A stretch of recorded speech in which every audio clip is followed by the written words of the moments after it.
Hey, everybody, and welcome to the episode 3 commentary. I am Dave Cottingham here with Hannah Burr. Good morning, Hannah. Yeah, good morning, Dave. I usually say good evening, but you got some late nights coming up, so we're going to knock this out in the morning. Plus, we're trying to give some patrons who live overseas some time to get in here, like Thrawn Addict, who's on here with us this morning. So good to have him. Yes. He said he's just got back taking his kid karate class. Oh, wow. Okay, sweet. Very nice. Very nice. So, yeah, get your chores done in the morning and join us. So we're here getting ready to start the episode 3 commentary. If you haven't already, go check out our commentaries for episode 1 and 2. We are doing these things in chronological order throughout 2024. So we are now in, it's the end of March. So we are now getting ready to watch episode 3, which happens to be Hannah's favorite of the prequels. It is, hands down.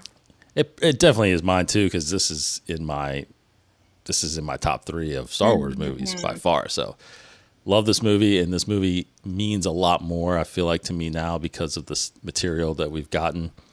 So a lot of that's going to be talked about as we get into this movie. So yes, we are going to get into it right now. All right, let's do this. We are watching it on Disney Plus.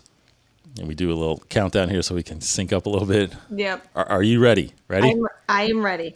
Okay. 3, 2, 1, click. Ready? Yep. 3, 2, 1, play. It should be the 20th Century Fox logo coming up. Yes. Okay. And here we go, watching episode 3, Revenge of the Sith. Now, this movie came out 2005. Now, my biggest memory of this was the fact that this was when I finally got to actually start realizing what Star Wars Celebration is. Ah, okay. Because Star Wars Celebration started with episode 1. Hang on, Dave. I think my TV's on a little too loud because I see my levels going at parts. Sorry, don't want to. No, you're fine. Go ahead. So episode 1 came out in 1999, and that is when the first celebration was held. So Star Wars Celebration was held the first 2 years, the first 2 times anyway. For episode 1, episode 2 in Denver, Colorado, and they. It was just celebration of the Star Wars movies coming back, really. It was what it was. And it wasn't, funded by Lucasfilm. It was funded by another group, and they got it all together. But anyway, so I don't know. I don't think I ever told you this story, Hannah. But so we made a couple fan films, Star Wars fan films. Okay. Did I never? Oh my God! Did I ever? No. You haven't seen those? Oh my God! I can't believe I haven't showed you those. You're gonna have to now. Well, they're on my 21 Productions YouTube channel. They're on there. So Okay. Because this was before we did Inside the Force. But anyway, I'm trying to get to a long story short because this is one of the greatest opening sequences in all of Star Wars by far. It is. So, anyways, so we go into making this Star Wars fan film, and it was like kind of a comedy parody off of Pulp Fiction. Okay. And I found out that Celebration 3, which was happening in like March or April of the same year this was coming out, right? This came out May of 2005. Yeah. So we made this fan film. We put it in box, this custom artwork and all this stuff. And Celebration 3 was in Indianapolis. So me and Dave Silvernell drove up to Indianapolis with 300 of these DVDs of this movie that we made. What? And passed them out at Star Wars Celebration. And in minutes, like in seconds, they were gone. Like we were in this hallway just passing them out. And our website crashed because people went looking at it, watched it. It was, so cool. And so I was there. We were there for one day. So we were like, let's check this out. So we walked around. And I got into a panel where they showed like a couple clips, like George Lucas was in there. What? They showed us a couple clips of this movie because this movie was the second movie. Like episode 2 was shot on digital camera. This movie was shot on digital camera. But for the first time in that auditorium that I was in, they showed clips of this movie from a digital projector. So I remember seeing parts of this scene, this fight scene right here, on the digital cinema for the first time, 2005, right? Just think about that. And I was blown. I mean, everybody in there was blown away because that was pretty much the future of cinema. Obviously, what it has become now. It's been almost 20 years later. Yeah. And I remember just watching pieces of this thinking, this is going to be the freaking best Star Wars movie ever. I mean, I was unbelievable. That's when I kind of fell in love with Star Wars Celebration. I was like, I got to, and I haven't missed one yet except this past one in Anaheim, but a couple of years, 2 years ago. Yeah. That's the only one I've missed since then. So anyway, that's my early recollection of episode 3, Phantom Menace. What about you? When did you see this for the first time? Oh, you mean Revenge of the Sith? Oh, what'd I say? Phantom Menace. Oh, sorry. Yes, Revenge of the Sith. For Revenge of the Sith, I saw it on its opening day. I wasn't comfortable going with midnight premieres because, if this was in 2005, that means I was 11 years old. 11, right? No, 12. I was 12. Sorry. I was 12 years old. And so my dad said, well, before the midnight premiere, because this was when, the midnight premiere wasn't the premiere. They would do some the day before. Before the midnight premiere. So he took me out of school early so I could go see Revenge of the Sith. And I created a custom t-shirt for it. Oh, interesting. Fear leads to anger, anger leads to hate, hate leads to the dark side. And then Revenge of the Sith was on the front, that was on the back. And I remember that's also when I got, that's when I really got into Star Wars. And I went and Revenge of the Sith is the reason why I saw all of the other Star Wars movies. Because Dad's like, well, if you want to see Revenge of the Sith, you got to get caught up. And so I watched them all. And that's also when he started taking me to Star Wars weekends in Disney. Oh, right. And so I took that shirt down there, and I met the author of the novelization of Revenge of the Sith, which in my opinion is the best novelization of a Star Wars movie out there. Which is right here, next to me. Yep, hands down. Hands down, it's the best. And so so I met the author, that was really cool. And then I met one of the producers of episodes 1, 2, and 3, and he saw my shirt, and he loved my shirt. Yeah. Nice. He was like, "Hey, so man, I gotta take a picture of this. This is great." So and I think I saw Revenge of the Sith 3 times in theaters. Yeah. Which I never did. I never saw a movie more than once in the theater. So. Nice. And this was one of the ones I mentioned I think I mentioned at Attack of the Clones, that a buddy of mine was working a theater. So for the midnight premiere of this, there's 10 of us. He snuck us in the back, and we didn't have to wait in line because it was a big line. And we got in there about 11 o'clock and just sat and waited to this movie. And it was the longest hour of my life. I bet. Yeah. So we got to see it front row, and I did see it, I think, 4 or 5 times in the theater easily. Thrawn says, as a teenager, I don't think I was ever so excited for a movie to come out. I dragged anyone I could to see it with me. Revenge of the Sith is the only movie novel I have read. Is it worth reading the others? Oh. I mean, I liked the novelization of The Rise of Skywalker because I think it filled in a lot of blanks. Last Jedi actually is better than the movie, I think. Yeah, I would agree on that too. The Last Jedi novelization is better than the movie.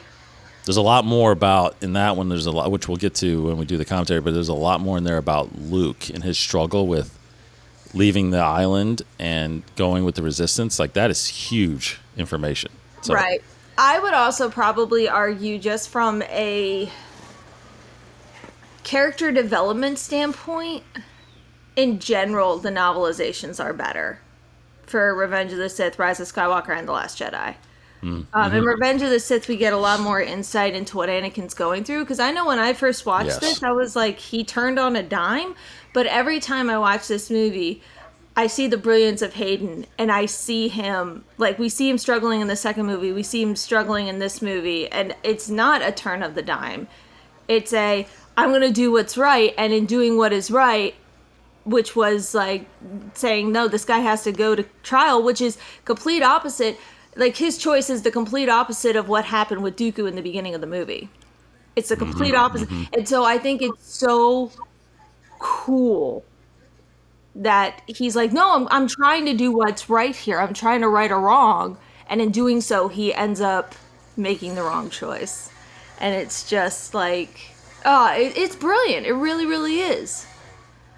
It really is, yeah. And now, in these scenes too now with Obi-Wan and Anakin, to me, when we first get this in 2005, even for the longest time until pretty much the Clone Wars come out, which is not till about 2008 or so, we don't really know everything that these guys have gone through. That's correct. We see them get together, or we see them, obviously start training in episode 1, but then there's a 10-year gap. And then in episode 2, this Clone Wars breaks out, and he's secretly, obviously, married now to Padme. But we don't know, like, this is the end of the Clone Wars, so we don't really know at this point in 2005, or even, again, for the next 3 or 4 years after that, what the Clone Wars were really about and what these guys went through during that time. And I mean, we don't even know really, even like this, how separated was Anakin with Padme? Like, did they even see each other often?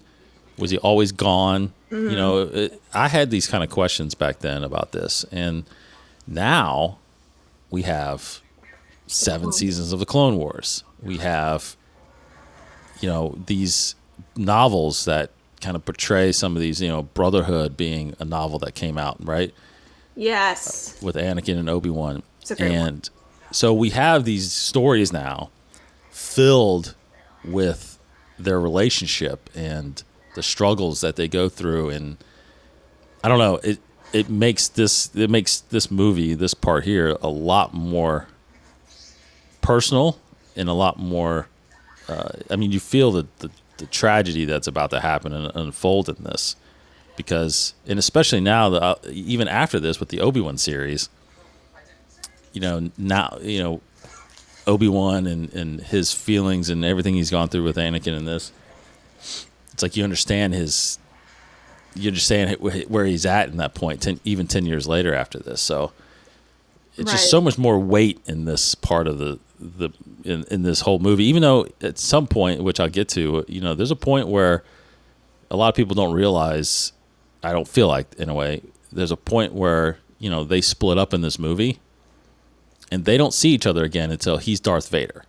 Yep. And, that's pretty powerful what you think about how, everything they've gone through and how when they meet up that, Obi-Wan feels so, I guess, he just feels like an utter failure, with what happened to Anakin. So, well, just to prove how great actors that Hayden and Ewan are, I don't think you need the Clone Wars to understand that they have such a strong bond.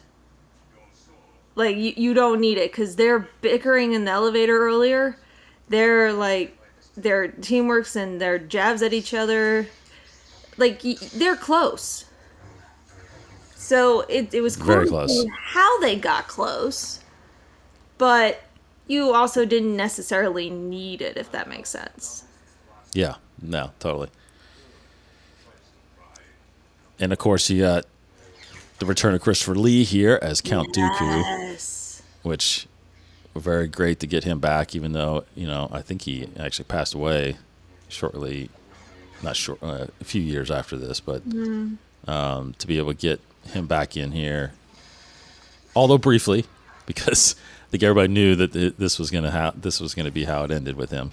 Yeah. But just But this is like prime Anakin and prime Obi-Wan, and he's dealing with them. I mean, twice at the same time. And that right there actually would have killed somebody. Yeah, I was about to say, I don't know how he's dead, because I feel like that would have broken his legs, yes, totally. his thigh bones. Like, come on. Totally. I'll tell you what's really good too, Thrawn. He's asking about the books. The actual comic adaptations of these movies are actually really good. They are very good. Yeah, I've gotten those too. I was shocked how quickly Dooku died in this film. Yeah, I would agree, because don't get me wrong, the fight between Obi-Wan and Grievous later is really, really cool. But I did not see a need for us to have Grievous. I didn't really understand why that couldn't have just been Dooku. Interesting. You know? Yeah, I think Grievous. I mean, in the end, I think when you look at it all, I think this scene is obviously the beginning of his downfall. Like, I mean, you could almost go back to his mother dying being the beginning of his downfall in a sense, but this is Palpatine truly starting to get into the feeling. Like he knows that he is more powerful than Dooku. Mm-hmm. I need to start seeing if I can get him to turn. And he knows, because obviously he knows about Padme. He knows about what happened to his mother.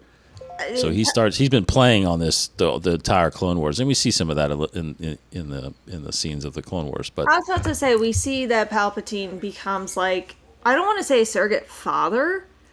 Oh, a little bit, yeah. But I would probably chalk him up to more as like the wise uncle in Anakin's eyes.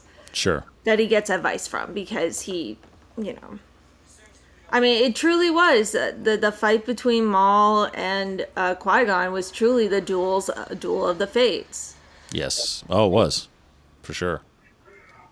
Yeah. So I think the intent for Grievous, again, I think going back to what I was saying earlier, it was a way to give Obi-Wan a reason to leave and separate from Anakin, right. Later in the movie, because Anakin had to be isolated in order for Palpatine to do what he needed to do. But couldn't you have kept Dooku alive? I don't think so, because I think Palpatine because if Dooku was there wouldn't have been that direct connection with Palpatine, I think. Oh, I think that's Palpatine true. needed that direct interaction with Anakin.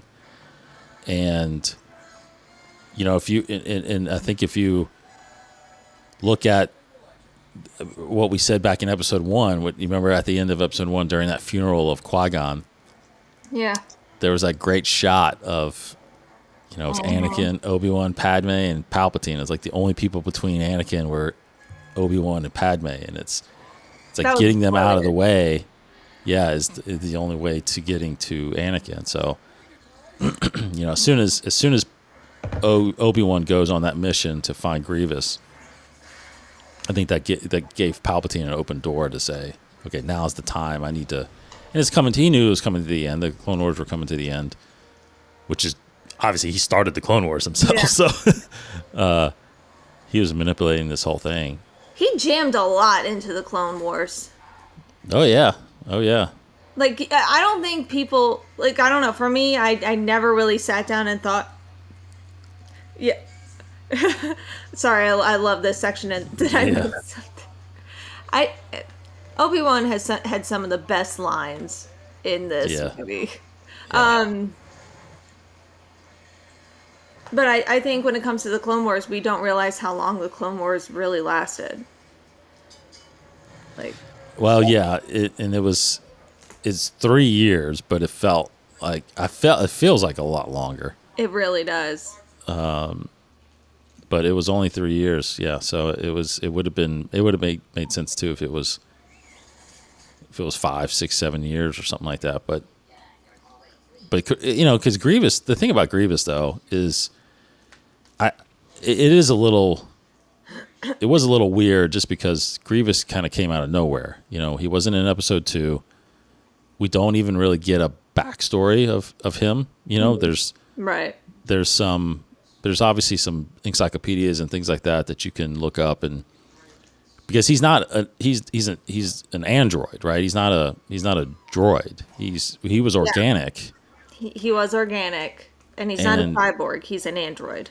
Correct. And it's like, you know, I mean, it would have been nice to get a little bit of a history of him in this and to understand like why he's doing what he's doing, and you know, like how he became the droid leader and all this stuff. And he kind of was just one of those guys that just came out of nowhere. Now they did introduce him in before this movie came out. There was, or after this movie came out, there was that micro series, that 2D and Clone Wars series that came out. Yes. And they tried to do a little bit of a job trying to introduce him in that, because that took place right after episode, you know, a little after episode 2, and then it set up a little bit of the Clone Wars. You know, we got Asajj Ventress was introduced in that as well before they switched over and did this in 3D. But they still didn't really give us an explanation. His explanation really came in the books and things like that. Yeah. So. Now, I never could figure this out. General Grievous isn't... Yeah, he's not a Sith. No, definitely not. No, he's not. Yeah, he's not a Sith. No, he was just trained by Dooku, and he knows how to fight, but he's not... Yeah. Yeah, I don't know if he can even, like... Can he wield the Force? No, he doesn't have the Force. He doesn't have the Force. That's what I thought. So, but hey, for someone who doesn't have the Force, he's an excellent fighter with a saber. Well, yeah. Like, that's impressive. Yeah, and that's what he says later, right? He says he was trained by Dooku, but I always like couldn't figure out, was he a Sith or was he was he just a fighter? Was he at least a little trained in the Force? No, I don't think he's Force sensitive. Yeah, I don't think he is either. Thrawn says, I do like Grievous, but do you think Dooku could have played his role in the movie and Obi-Wan went after him instead and that isolated him from Anakin? Yeah, I mean, that's definitely possible. Here's in all honesty, which I never want to, downplay because I don't know the truth about this. But to be honest, I feel like because of Christopher Lee's age, I don't think he was able to do as much at this point in time. Because if you can kind of clearly tell during the fight scenes, that's not him fighting. His face was superimposed. I don't think at this point, I think he was sick a lot, actually. I don't think he was able to. So the fact that he even got him in this movie was very surprising. Because I need to look it up again, but I feel like he died shortly after this movie. I'll look it up here. I'll look it up. Yeah. So here I can do it because I know you're stuck. No, I got there are these little things, Dave, called smartphones. Oh well, I didn't know you had your phone in front of you. So oh yeah, I have my phone with me. Well, he died 2015. So sorry. I was about to say I thought he died a lot later. So it was about 10 years later, but there was something. I feel like there was something about him not being able to do this, or I mean, he was doing Lord of the Rings around this time as well. I was about to say, wasn't there a little bit of filming? There was, yeah. So anyway, I think that's right. I mean, but either way, could it have been him? I think it could have been. But here's the thing. Another thing also, besides Christopher Lee's age, the other thing is, Hannah, is Star Wars. The ability to create a new character for merchandise.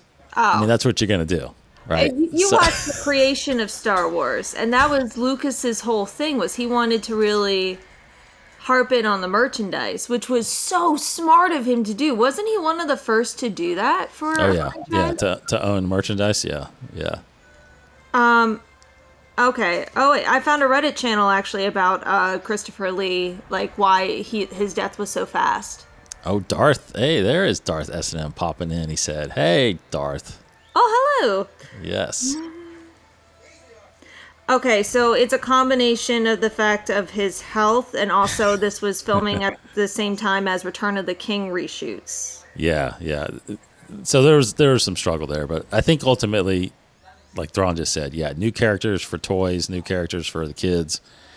I mean, that was a driving force that George wanted to do, is build that inventory of merchandise for sure. Yeah, and also keep in mind he couldn't return to New Zealand due to his health when they were filming The Hobbit. Yes, that's true. So it was a combination of both of them. So yes, I think Dooku would have been, which in the end, in hindsight, I guess maybe in episode 2, you maybe should have looked at getting a different type of apprentice, in episode 2 but Christopher Lee is Christopher Lee. I mean, any chance you can get an actor like that, you've got to do it. And it made sense because he was Qui-Gon's master, and Thrawn is saying that too. It's like he would have liked to see more Obi-Wan and Dooku scenes, and I agree. I think that would have been, because the crux of this whole trilogy too is really, this whole thing was basically set up and established by Qui-Gon's actions in episode 1, right? I mean, it was, and even in Tales of the Jedi, we see a little bit more background in that too. So exactly. And there's some great stuff with Dooku out there, and I know these guys have probably already dived into it, but Dooku Jedi Lost, you get a lot more of Dooku's his full story pretty much in that. There's other books too that I think does establish the fact that Qui-Gon and Dooku's relationship was good and bad, and then of course a lot of what he is in the Jedi Order is because of Dooku as well, and not even knowing obviously that Dooku ends up falling because Qui-Gon dies before that happens. So, but that is one of the things that pushes, as we learn in Tales of the Jedi, is one of the things that pushes Dooku over the edge. Really, is the dealings and the way the Jedi are, and which goes back to obviously what we're going to see in the Acolyte, right? The downfall of the Jedi, which is what Dooku and Qui-Gon are talking about this whole time. Yeah. So here we start learning more about, start seeing obviously more about how Anakin and Padme don't see each other that much. That's what kind of was one of my questions throughout this movie when I was first watching it. Was when was the last time, and now we got a little bit of the Clone Wars in here, but we still don't have, the Clone Wars still hasn't fully, I guess there's the chronological order of the Clone Wars, I guess, kind of shows us a little bit of what happens throughout those 3 years, not knowing what happens really in year 1, year 2, or year 3, but because he was able to come back in season 7 and finish it out. We get all the way up to Order 66, but at that point, Anakin is still not with Padme at that point. He's on that, he's on that mission with Obi-Wan. Yeah. But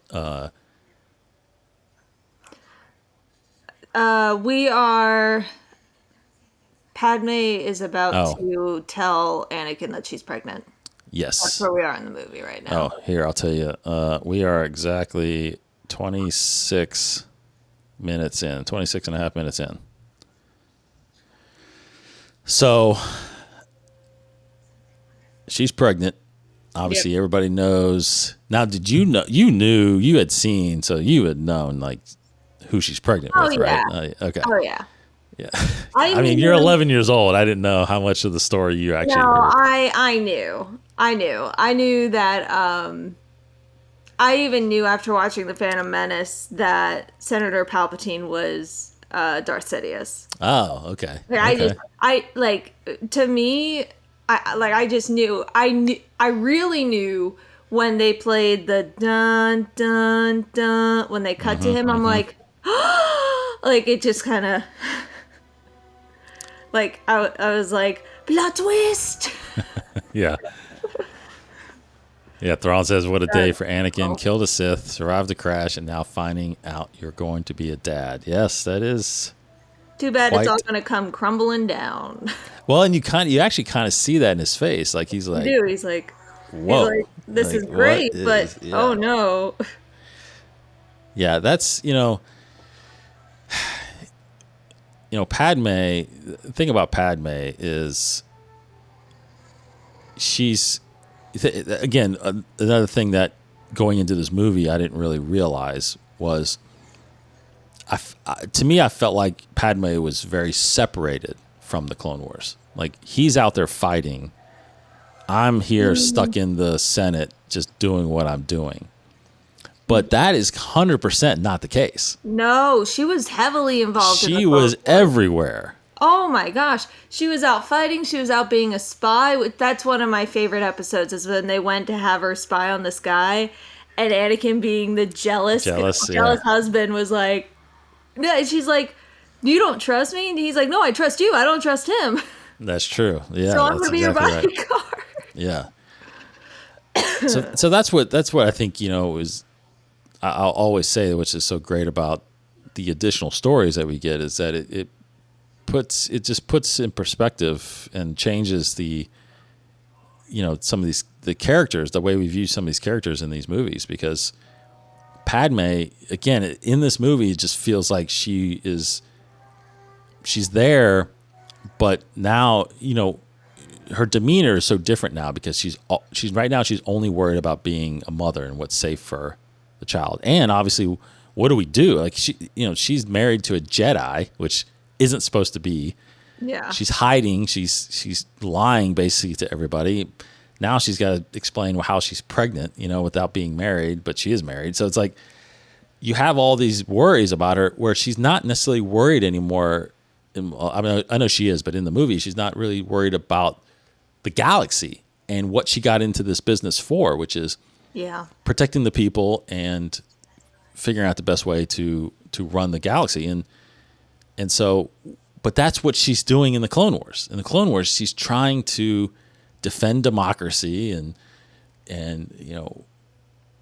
save the Republic from the Separatists. But you just don't get that sense when you're watching this, because we jump from the end of episode 2, which she finally just falls in love with him, to all of a sudden being pregnant and trying to figure out what to do. And it's but she's so much more. It's one of them things where it's like Asajj, when we talked about it. Because of the books, there's so much more depth to her, and there's so much more story to her, and you don't just fall in love with her just watching a Clone Wars. You fall in love with her because of what happens with Dark Disciple, and in Padme's, it's that kind of the same thing for me. I fell in love with Padme and her character throughout the Clone Wars, not necessarily what's in these movies. I would disagree with that. I fell in love with Padme in Attack the Clones. Well, first, no, I first fell in love with her in Phantom Menace, when she revealed, like, no, she's just my body double. I'm really Queen Amidala. And I was like, oh, so she's really smart. She's really brave. I totally see Leia in her. And then in episode 2, just seeing her fight, I was like, yeah, I see it. I see her being Leia's mom. Yeah, no, totally. Yes. Yeah. Yeah, she has those qualities, and obviously those are the qualities that carried on to the Clone Wars. But this is clearly a different Padme. Wait, sorry. I'm reading Darth and Thrawn comments for a second. Yeah, about what did you say about the haircuts? Yeah. Yeah. Oh my gosh. Okay. Yeah, he says someone had to have trash haircuts. Obi-Wan and Anakin. This movie is better, but still something I noticed. And Thrawn says no good barbers. Yeah, I don't know who's cutting their hair, but Anakin's is definitely a lot better than Obi-Wan's hair in Attack of the Clones. I know you're okay with Obi-Wan in episode 2. I was fine. I hate his hairstyle in episode 2, but Anakin's I'm okay with. I like this. I like Hayden looks good in this. Yeah, he does. I definitely prefer this haircut over his Padawan haircut. Yeah. Oh yeah, definitely. Yeah. It's kind of getting into that, preview of like, because episode 4 is the next movie, so a lot of people had that long kind of wavy hair, in the 70s. So that's kind of what he's going for here. A little transition to that, but smart. But now I was just looking at Anakin, that scar on his face. Again, one of the things I saw watching this movie, like, well, how did he get the scar? And so in that micro series, it was it was shown that Asajj gave him that scar. And I think in the novelization, it's explained that too, right? That's not mentioned in the novel? I thought it was. It's not mentioned in Brotherhood. No, I'm talking about Revenge of the Sith. Oh. Yeah, I think it is actually mentioned. I think it's mentioned in there, but it's not Asajj because that was before Asajj was created. So I still actually don't think now, even to this day, there's not a canon mention yet of where he got the scar. There's not. So he just has it. I like the fact that it was Asajj. If it is Asajj, it should be Asajj because when the Clone Wars movie came out, he already had the scar at the beginning of that Clone Wars movie. So it happened between the end of Episode 2 and the beginning of the Clone Wars movie somehow. So he had not encountered Asajj at that point yet. So, just I guess it couldn't be Asajj, but. I love the lighting in this scene. No, this is great. It's so brilliant. And honestly, like a couple weeks ago, I was watching this guy who never saw Star Wars, didn't know the story or anything. And he started with episode 1, and he was gonna go chronological order. I'm like, okay, that's brave, but awesome. Let's do it. And he absolutely he's like, a lot of people don't like this movie, so I'm not really going with high expectations. And he walked out of the movie in the commentary just going, "This is fantastic." After watching episode 1.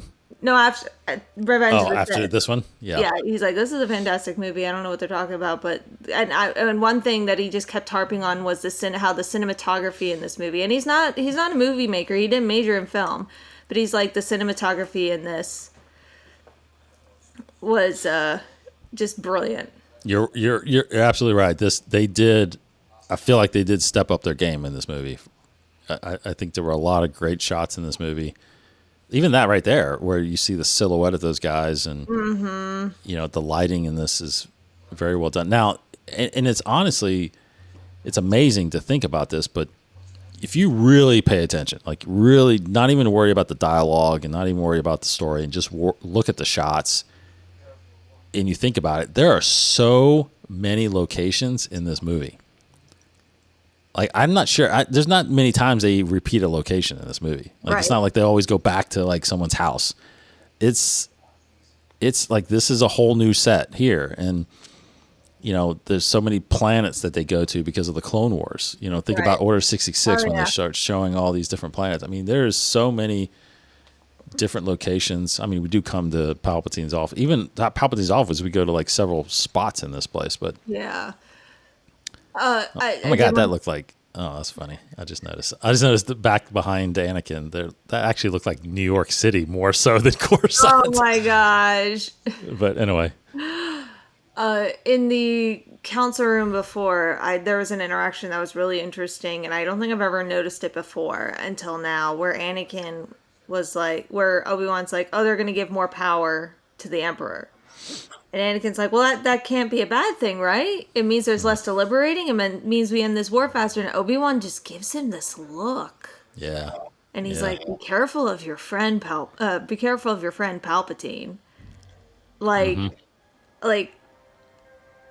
So it's those little seeds that show how Anakin has already been corrupted and has already been brainwashed a bit. So it's just brilliant. It's just brilliant. Yeah, this whole time I mean, he's taken Dooku, or he's taken Palpatine. If you think about it, he probably even started, during that time between episode 1 and 2, slowly, because he's talked about how he's always been a mentor and a friend and all this stuff. And I mean, he was essentially grooming him. Yeah.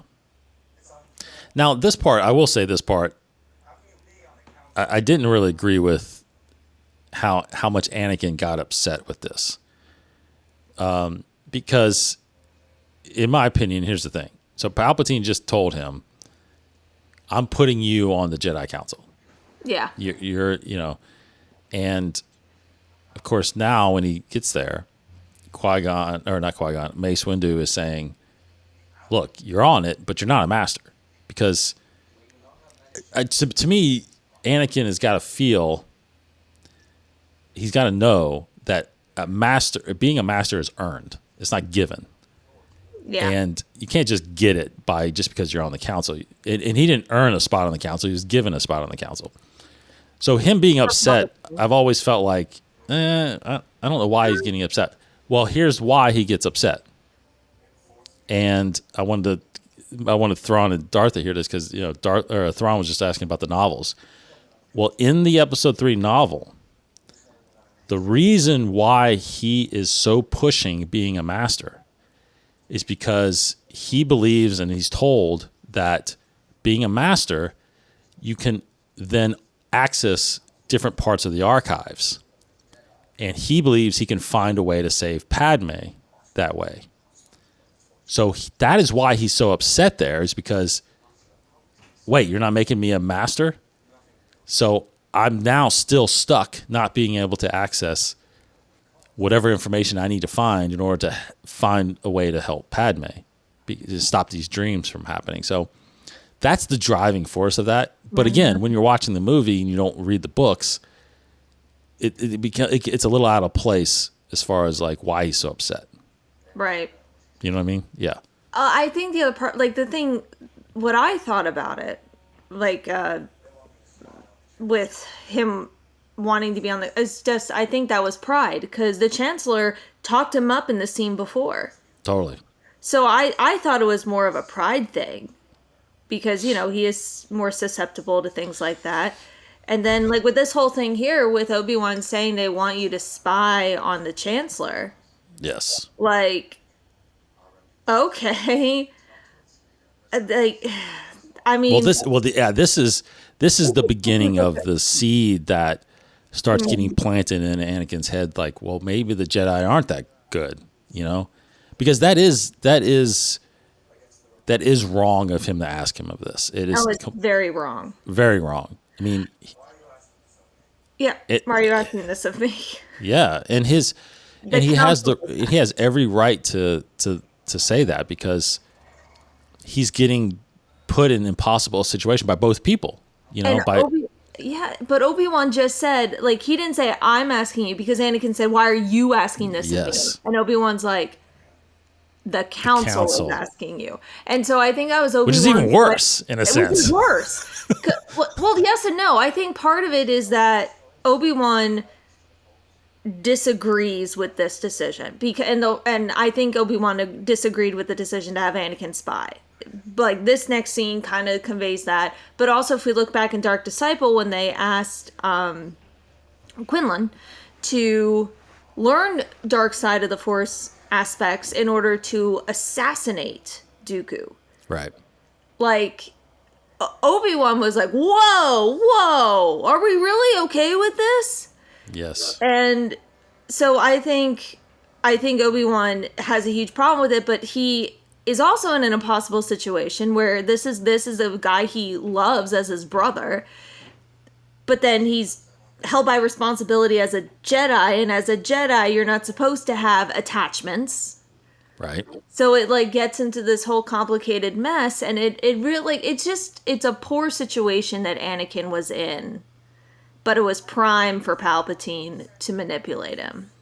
But yeah, and I agree with you. I think he knows that it's wrong, and it's wrong of the council to ask him this, but he also knows that it has to be done. Yeah. Because Palpatine, there's something fishy about Palpatine. They're finally seeing that, wait a minute, that something's going on here. Like, he's in power way too long, that they should have been able to, get him out of there and move on with some other politician. But for some reason, they keep giving this guy power and power and power.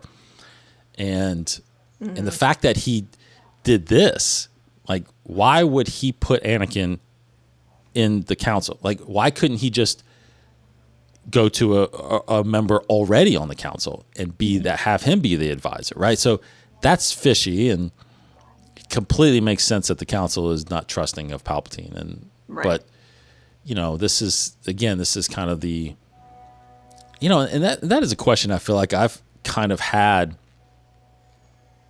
throughout the prequels, or even the whole tenure of the Jedi. It's like, you have Palpatine, or you have the Chancellor that's kind of running the galaxy, and then you have this whole Jedi Order, and who, you never really get a sense of who kind of reports to who, in a sense. Right. Like the Jedi kind of are just out there keeping the peace, but who's policing them? And besides the council, and it doesn't seem like the council answers to the chancellor, and it doesn't seem like the chancellor has any power to inflict, or instill any kind of law and order with them. I don't know. It's like, and then how are they held accountable if something goes bad, Right. But it just seems like they're just there to keep the peace, and everybody's okay with that. And and as we can see, as we see throughout history, is that there's a lot of things that go good, there's a lot of things that go bad, and they do, in a sense, like we've heard several times through this prequels, is that they establish this bit of arrogance. And will of the Force, Dave. Darth says, "Will of the Force, Dave." Oh, we missed will of the Force. What do you mean by that, Darth? The will of the Force. That's just how they run their stuff. Will of the Force. Yeah. Yeah. Yeah, that makes sense. I mean, totally. But I think on the outside, like all the government officials and them being not a part of it and not understanding really how they're governing themselves. It does, especially in wartime, it kind of puts that conflict, in perspective. Like, okay, well, who's making the best judgment here on where we should do or where we should go or what we should do? But again, very similar to Palpatine, because like all the people believe that Palpatine is the only one that could take him to end this war, to take him through this war successfully. Whereas the Jedi now are starting to think, well, that's something fishy there going on. Like, that doesn't seem right. Like, there's somebody else could maybe come in and do better. That's how they make excuses for F-ups. Oh, will of the Force. That's right. Yeah, yes, that is. Yeah. Well, the That's Force true. made me do it. That is true. I just want to quickly say this scene, and watching it now, I'm realizing how much it parallels with Dooku's fall as well. Because in this scene, like, Palpatine even tells Anakin, they're going to betray me. They want control of the Senate.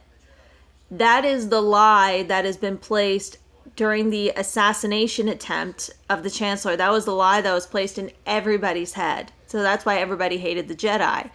Palpatine also used the same tactics of the Jedi just want to control the Senate, the Republic, with Dooku, when he was deceiving him into the dark side. And so, like, this scene, I think this is like prime brainwashing that we see between Palpatine and Anakin, and how much his manipulation works. So it's kind of cool and interesting to see the parallels between those, especially with Tales of the Jedi, and the fact that he planted the seed in Anakin, saying they're going to betray me. Yes. And what I think we're going to get into the Acolyte. I think this is like setting up what the Acolyte's going to be about. Oh man, I'm really, really excited. You know what I mean? Like because he's talking about Darth Plagueis, which I think Darth Plagueis could play a part eventually in the Acolyte. But this is about, like, he's talking about like the deception and the growth of why the dark side exists, outside of the light side. And he's just so good. And Ian McDermott is so good in this movie. Brilliant. Yeah. As we've said before, that is one thing about this, the whole Skywalker saga, all the movies, all the TV shows. There's not once have I said, I think this person could have done better. Like this other actor could have been a better this character. No, agreed. No, you're totally agree. Oh, wow. Okay. Sorry. I guess we missed a lot in the chat. Well, Thrawn said something about he said, I know the Republic have working relationship with the Jedi, and they send them on missions to keep the peace on Republic's behalf, but I don't know who answers to who. How are they even funded? Very I would good assume question. they'd be government funded, so Jedi feel obligated. Yeah, I was going to go there. I think that's right. We clearly see in episode 1, the very beginning, it says the Chancellor sends, 2 ambassadors. They send Obi-Wan and Qui-Gon to go deal with the Trade Federation. So I think that does happen. I think that they get requests from, the Republic to do certain things, to do certain missions. But I do think that the Jedi I feel like they have power though to say, actually we don't need to be in that, because even Mace says it in episode 2, like we're keepers of peace. We're not soldiers. Like, we're not fighting this war for you. Well, yeah, and if you look at, I think it's Master and Apprentice, when Qui-Gon and Obi-Wan go on a mission. As soon as the mission's quote-unquote resolved, they're told to come back. But Obi-Wan's like, it's not resolved. And Qui-Gon's like, I can't do anything. They're telling us to go back. And Obi-Wan, like, finds a loophole to make them stay. Yeah, yeah.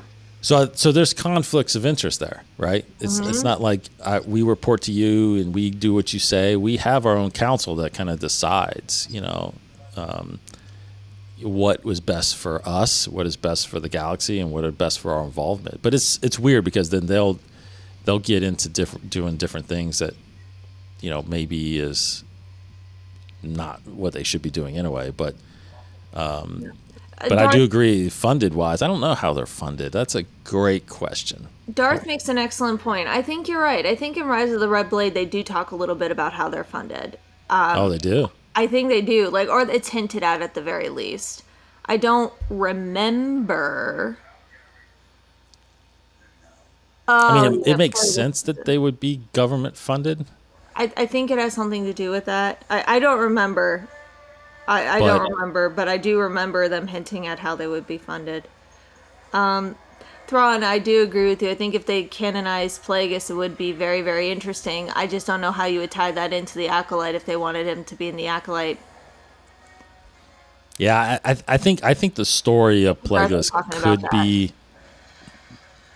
But also, the thing is, if you were to make the book canonized, then it'd be very easy to spot Plagueis. Like, it would contradict anything, but according to that book, Palpatine killed the Master right before going into the opera. He did, right? Plagueis was alive during episode. Well, before going to the opera, I think he killed him in episode 1, I believe, didn't he? Or did? Because I don't think Plagueis survived throughout the trilogy. Maybe I'm wrong about that, but I thought he killed him during episode 1. But I think. Yeah, I don't think you can make it canon. Yeah, I think they can make some parts of it canon.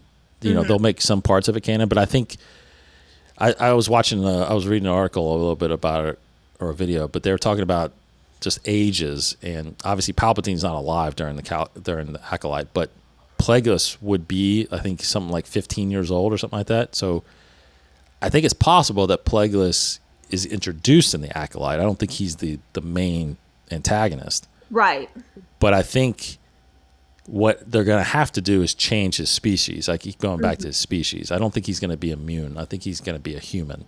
Sorry, go ahead. No, and I think he could be a young Jedi that gets turned, is what I think. Maybe that happens, but we'll see. Because I think Plagueis is his Sith name, and that would make more sense. You have to make him human, or make him a race that's very unassuming, so that nobody would guess that is going to be Plagueis, because you wouldn't even know his name. Maybe how they're going to end the Acolyte, not necessarily the season, but just like the show in general, is when Plagueis turns to the dark side. Yes, agreed. Yeah, Thrawn says he thought he killed him in episode 1, but could be wrong. I did like Palpatine meeting Dooku in the Plagueis novel as well. Oh. I never read the Plagueis novel, so I've read bits and pieces. I haven't actually read the whole thing, especially when I learned it wasn't canon anymore. Because to me, I feel like I wasted so much. Well, part of me feels like I wasted so much time reading all of those extended universe books that took place 20 years after Revenge or Return of the Jedi, which were great, and I don't understand why they didn't just use that storyline. I will never let that one go, and I'll never stop dying on that hill. But I feel like I learned all this. I loved these characters, and now they don't exist anymore. Well, yeah, but at the time you didn't really know, obviously. Oh, yeah. Because no one thought we were ever going to get movies beyond Return of the Jedi. I don't think everybody ever thought that. That's why I think he let all those stories go. But I agree with you now. If like now, if I wanted to go read, I wouldn't waste my time because it's not canon. Yeah. But I didn't read as much as you did on the post. I read the Thrawn trilogy, and I read like some of those novels right after Return of the Jedi. But I didn't read like the New Jedi Order and all that stuff. So what I said earlier about me not really getting into Star Wars, but got into it because of this film, I realized that that's actually not true. I realized I got into Star Wars. It's not true that I got that Revenge of the Sith is why I got into Star Wars. I completely forgot about this factor, but talking about the coffee isn't flowing through me quite yet. I'm still sipping my first cup. But I completely forgot about this important factor. I think the real reason why I actually got into Star Wars was because my best friend, when I was in 4th, 5th grade, he started reading the Star Wars Extended Universe. He started reading those books. And he's like, Hannah, you have to read these. You have to read these. They're so good. And I was like, fine, I'll read them. And so I went home and I asked my parents, like, hey, can we go to the library so I can get these books? And that's when my dad said, well, if you're going to read those books, you kind of need to watch the original. Yes. You kind of have to watch the movie. So I watched the original trilogy, and then I read the books. And then because of Revenge of the Sith, I watched 1, 2, and then that in the theaters. Revenge of the Sith is still the first. It's still the first Star Wars movie I saw in theaters. Yeah. No, I think, Casey, who was my former host on this thing, that was his. You guys are roughly the same age, I think. And yeah, he's like 1 or 2 years older than me. Yeah, and he had the same experience. Like there was, he was too young kind of when the prequels were coming out, but he was in the novels, and he started reading a lot of the novels, and he just kept reading them even after this movie, and because there was nothing else coming out. We didn't know anything else was coming out. But yeah. So Darth says, still worth the read. There's part where Plagueis meets Sidious and starts planting seeds of making. Yeah, I think the Darth Plagueis movie, or the book, if there was one novel that I will go back and maybe read or listen to, that may be the one. Just because I may do that just before the Acolyte comes out, just because I want to get a sense of what could be used, possibly. That could be worth doing. Thrawn says, I've only read the EU books everyone talks about. Thrawn, Bane. Bane's another one I heard is really, really good. Plagueis is a must-read because it's so connected to the prequels. Yeah, I might have to do that. That's actually good. And Bane eventually I might have to do too, because if they go back further, 1,000 years and start doing that storyline. They have to. You have to do something with Bane, because otherwise you're not going to have your rule of 2. And all of a sudden you're not, because Bane destroyed not only pretty much all the Sith, but he pretty much destroyed a good chunk of the Jedi too. Yes. Yeah. It's totally crazy what this guy did. Yeah, absolutely. So the scene happened just before this. Now he's on Utapau, where we were talking about the last scene with Anakin and Obi-Wan saying goodbye to each other, and not knowing how meaningful that scene was until later. But it's so soul crushing. So crushing. You got the Separatists here with. Now I remember this watching, because this was a little different, like with Obi-Wan riding this like dragon. I know, it's the modes of transportation sometimes in these movies are a little weird, but George again creating creatures and other species. It's always about Star Wars expanding that kind of stuff. Yes. Now I remember the scene. Yes, and we're about to get our favorite meme ever. Yeah. Hello there. Well, hello there. Yeah. And I remember thinking, because I think there was a shot of this in the trailer when he was just like standing there with all these droids around him. I remember thinking, like, wait a minute, how does he get out of this? Because there's no way he can clearly like fight all these people by himself. Right. But he does it. Look, like that scene right there. It's like, wait a minute, you're done, dude. But we know Obi-Wan obviously survives. But yeah. that's become like the stance, the Obi-Wan stance now. I love it. Yep. But he gets his way out of this because Grievous is like, no, I'll fight him by myself. Yep. But this was, again, seeing Grievous fight like this. I mean, a great, just a great as creative. soon as his arms split, Yes. it's Now, again, you kind of knew it was coming because it was in the trailer, Right. that he was going to do this. Still. But no, it was incredible. Yeah. But you're kind of like, well, how could he not at least get a shot in? But again, Obi-Wan is so good and so skilled. It is just, Obi-Wan could arguably be the greatest Jedi ever. I mean, I know there's been a lot of talk and debate about that, but he's the GOAT. he's the only one that truly survives all of this, I guess he is the GOAT. Well, Yoda does too. Yeah, he does, but he's not fighting Grievous. He fought Sidious. He fought Sidious, didn't win though either, Okay. Obi-Wan defeated Vader technically, right? Yeah, that's true. So, I mean, Obi-Wan's done it all, and he has definitely risen up in the stock of being like the greatest Jedi. I understand the argument. I would still put Yoda up there, but or Anakin maybe. Some people say Anakin. Yeah, at the height. Yeah. Because I'll mention that when we get to that fight. Because the novelization of the fight between Obi-Wan and Anakin is like, I think Yes. I started to cry in the middle of it because it's so heartbreaking. Oh yeah, that shot. See, like that shot right there with his eyes. That's so Crazy. cool. That's crazy good. Oh, Crazy good. It's so one of my good. favorite shots. Let's see. Theron says, "Plagueis beyond this saga episode." Listening to the audiobook, Dave. Oh yeah, Darth. Thank you. Yes, a Bane trilogy would be fantastic. Yes. Darth says that defensive form pays off a lot. Sarah Sue, yes, it does. Mm-hmm. Sarah Sue, yeah. Dooku had Obi-Wan's number, though. Do what? Oh, Thrawn said Dooku had Obi-Wan's number, though. Oh, yeah, that's true, actually. Yep. That's true. So.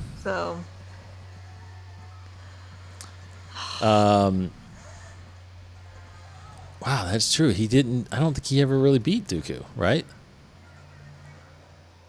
Obi-Wan And we found out that they did fight a couple times in the Clone Wars too, and obviously he didn't win that either. So he's referring to Morrison. Sorry. Yeah. Who is it? Oh yeah, Tamara Morrison. Yeah. I just got. It's very sweet guy. So Thrawn, I had to look it up again and make sure I knew it. Surasu is Form 3, apparently, I think, of the Jedi. Right? Is that what you're talking about, Darth? And it's more about, like, deflecting, like, blast deflection. So that's what he's saying. I think if they were to start shooting at him, I think he would have been able to, deflect and stuff like that. But might not have been able to deflect all of that. That would have been a little tough. Obi-Wan's main form. Oh, his main form is that. Okay. Sorry, can we talk about in that scene that just happened right there? Mace Windu straight up said the Jedi were going to have to take control of the Senate to ensure a peaceful transition. To ensure a peaceful transition. But Correct. they still need to. What, you're saying that's not the way to do it? Yeah. Yeah. It's again, they're making bad decisions. They're going down a path I can't follow. They are definitely going down. They're definitely making some bad decisions here. Out of pure fun, sorry, Zach and I will quote that line to each other. We'll be like, "You're breaking my heart. You're going down a path I can't follow." Yeah. But anyway, yeah, it's very terrifying. Very terrifying. I wonder how much. That's I need to talk more about that. About the different forms of the Jedi. That's a good point, Darth. Yeah, that's a really good conversation to have. Because there are different forms, and Form 3 is more of Obi-Wan's stance, so that's good. So here is so this is obviously the turning point in the entire series, because the final reveal, truly, I mean, everybody kind of knew it, but like the final reveal that Palpatine is Sidious, Sidious is Palpatine.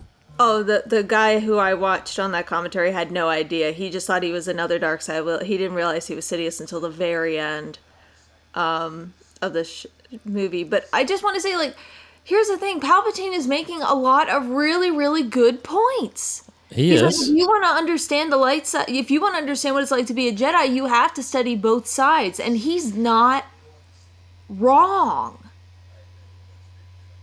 Like, if you want to be an expert in anything, or expert on a side of it, like, yeah, if you want to be an expert in anything, you have to study all aspects of it.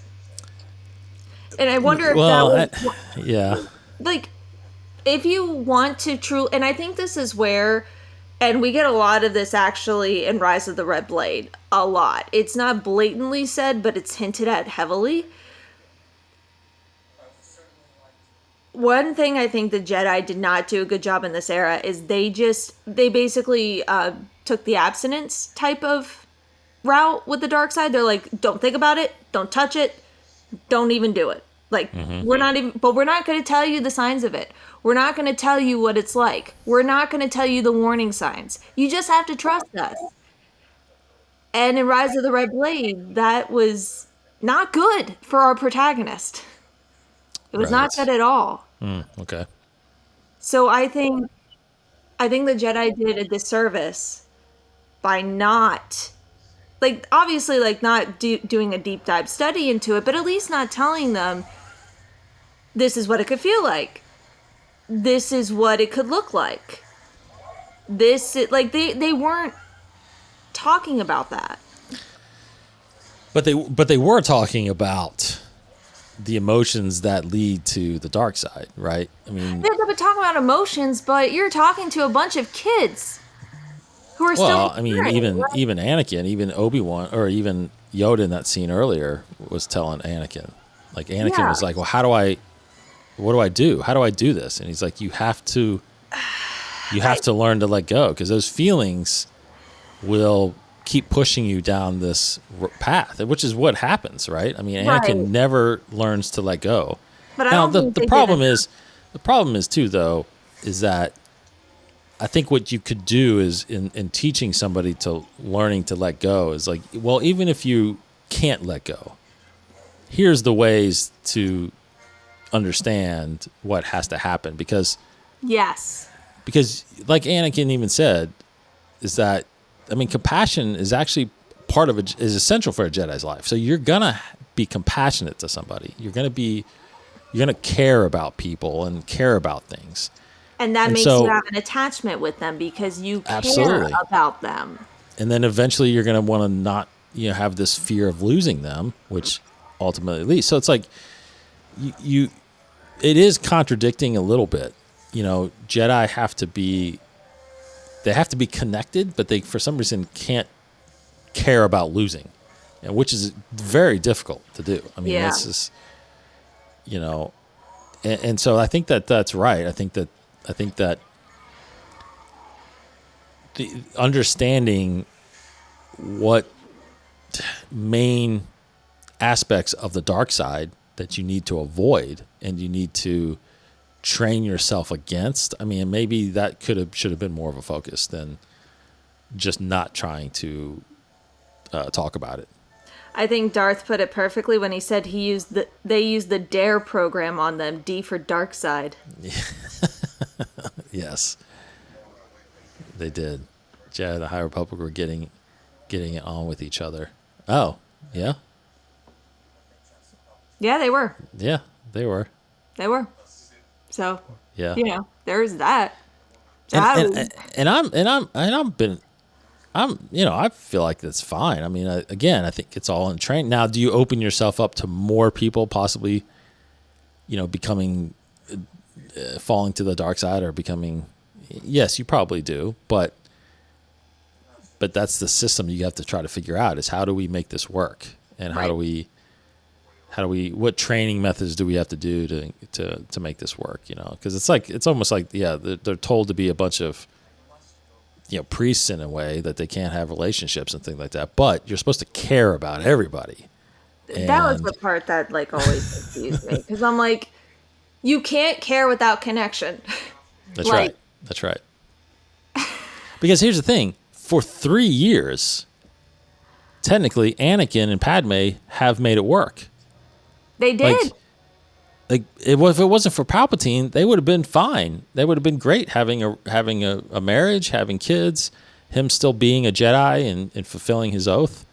Like, that clearly shows that it can work that way.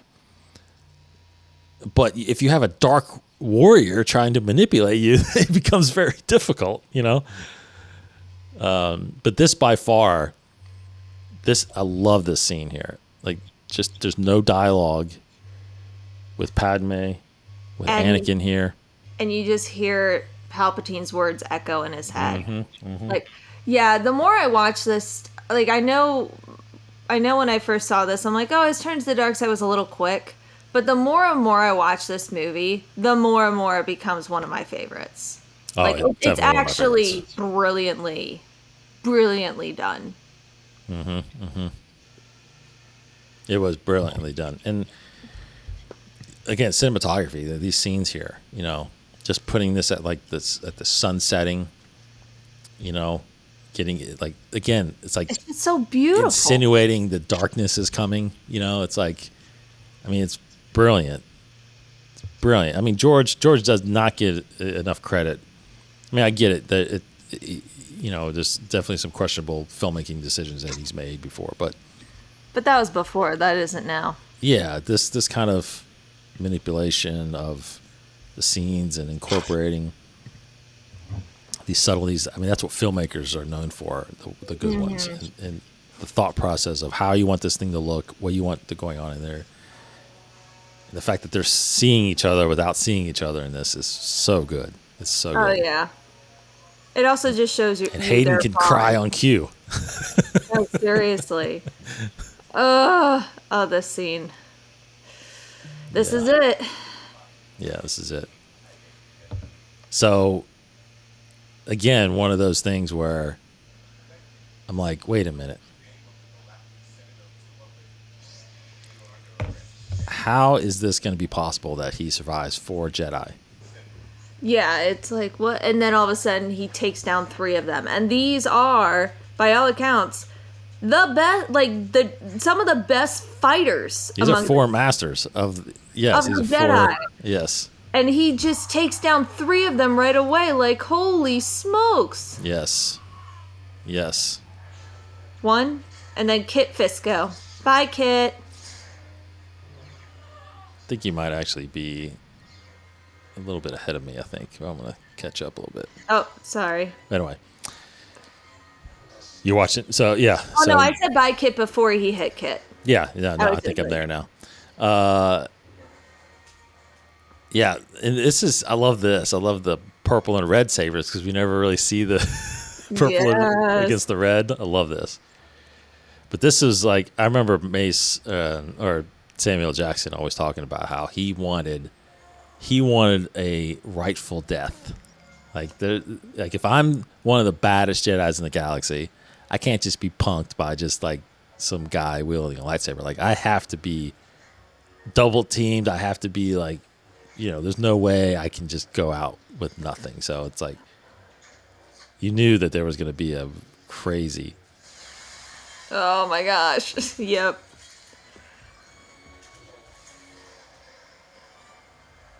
So, Thrawn says, I wanted this scene to be a lot better.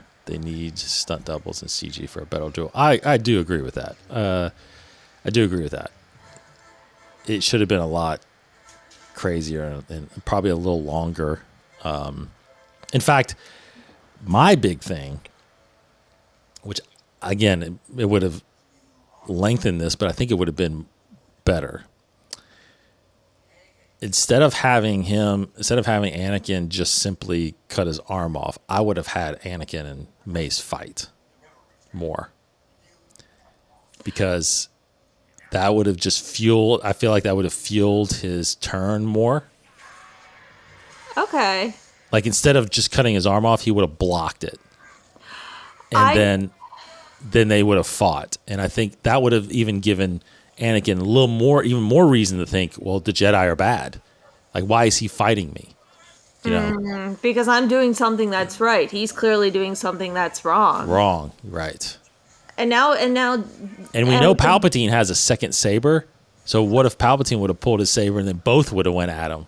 Yeah. Like, then that's the death that Sam Jackson. Or while fighting Anakin, Sidious sneaks up behind him and stabs him in the back. Exactly. Yes. That would have been cool, I guess. But I'm also really I'm actually satisfied with this as well. I mean, it works. I don't think Anakin should kill Mace. I don't. I'm laughing at what Darth just said. Funny. Yeah. Snicker said double team Mace.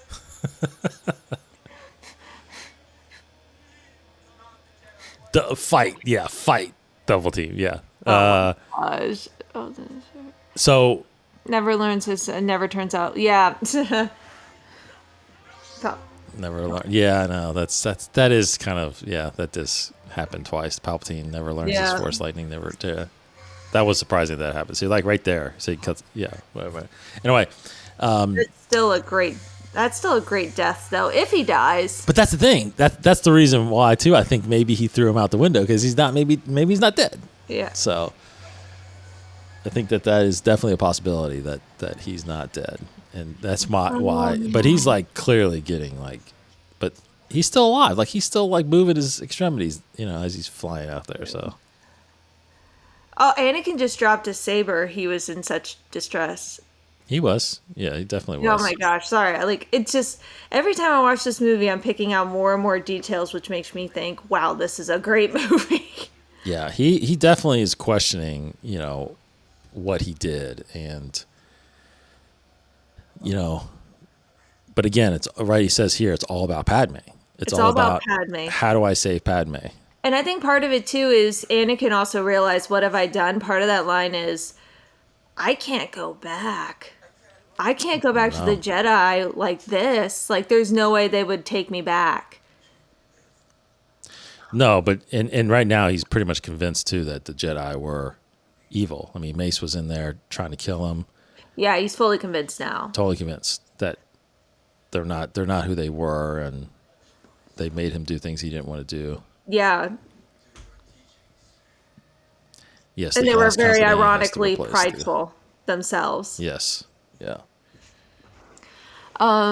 Yeah, Glass Company has to replace that big piece. Yeah. But that happened at the beginning of episode 2 as well. There was a droid that just put that glass up whenever Obi-Wan jumps out. Yeah, so I think they have big pieces of glass. They just simply. Yeah, you have robot droids at the bottom going, "Oh, again!" Oh man, yeah. Force lightning to his eyeballs. Y'all are being funny during a very, very intense scene right now.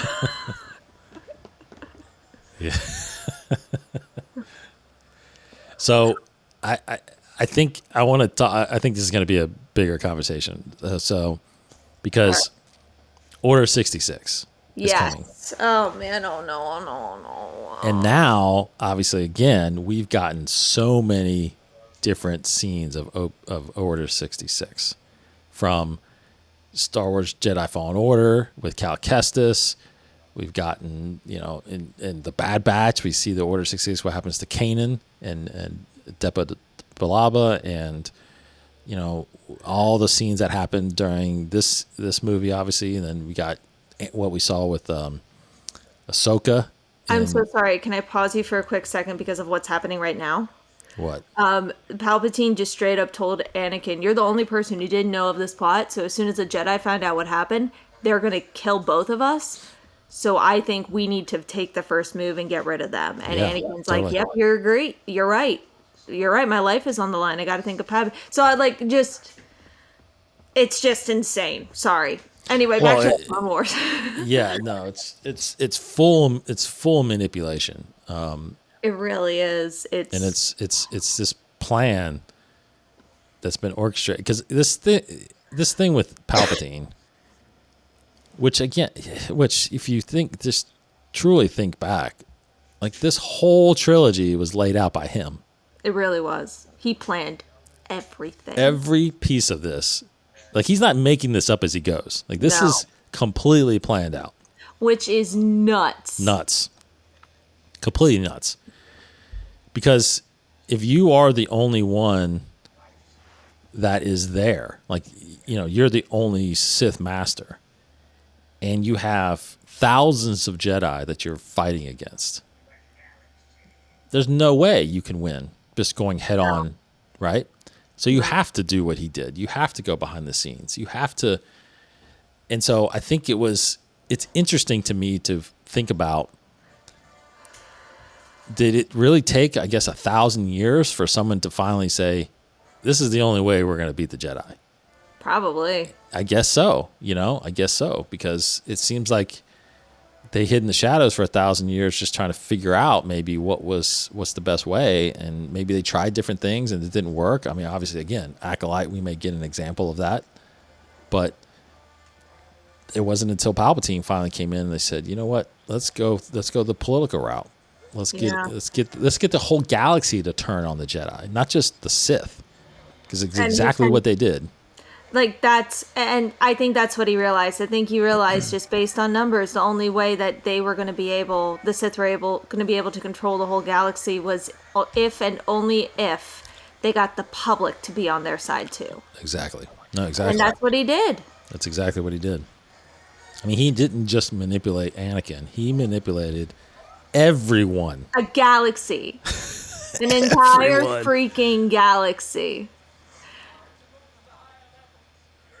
Yeah, Thrawn says, I can't even pull off a plan I've made in a day, let alone Palpatine making all this work in 10 plus years. I know, yeah. I'm telling you. It is the greatest manipulation. Yep, they needed the galaxy to put him in power. That's correct. That's correct, Darth. Yeah, oh my gosh. And, that was Commander Cody? That's Commander Cody. Yeah. Order 66. He was the first one to kind of receive the order. Yeah, so this order, now I remember going back and thinking, okay, how does the Jedi get wiped out? Because they've got the clones on their side. The droids are obviously no match for them, blah, blah, blah. They're winning now. And so when this happened, I was like, wait a minute. Wow. That was great. That was something nobody saw coming. No way. Like all of a sudden the clones turn on the Jedi. I mean, come on. That is like. Yep. And of course, at this point, we don't know why. Like we don't know. We don't know about the chip, right? To me, it was almost like a word trigger, which it was. Obviously, the Order 66 is kind of but there's a chip inside of them, obviously, that's doing this. But yeah. We're seeing all these scenes, like Ki-Adi-Mundi just died. Here's Aya Sakura about to die. But this is how you wipe out thousands. Well, at this point, I remember hearing or reading, it might be in the novel too. I think that at this point, there's only like less than 1,000 Jedi now. Like they've been, like the Clone Wars itself has wiped out a bunch of Jedi. Yeah.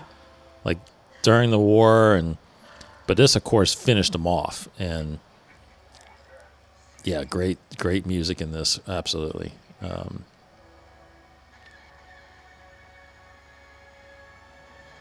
But this is a sad part. I mean, this is like this is emotional. This gets you, and see, like I said, all these different scenes. Yeah, it really does get you, huh? Yeah, it's emotional. It's emotional seeing these guys get wiped out like this. And Yoda feels it too, man. Yoda. I still firmly believe that the reason why he feels it so strongly is because, like, I do firmly believe that the clones themselves are screaming out in pain because they don't want to do See, this. that's a very interesting point. Like, I'm fairly certain that part of what Yoda's feeling is the clones screaming because they don't want to do this and they're horrified at what they're, which makes me wonder, you know, like, is it their whole personality is gone, or is that part of them trapped inside, so they're all being tortured as they watch themselves kill these people that they love, and they're like, I don't want to do this, why is this happening? Yeah. Yeah. No, I think it's a little bit of, I think it's more so that they're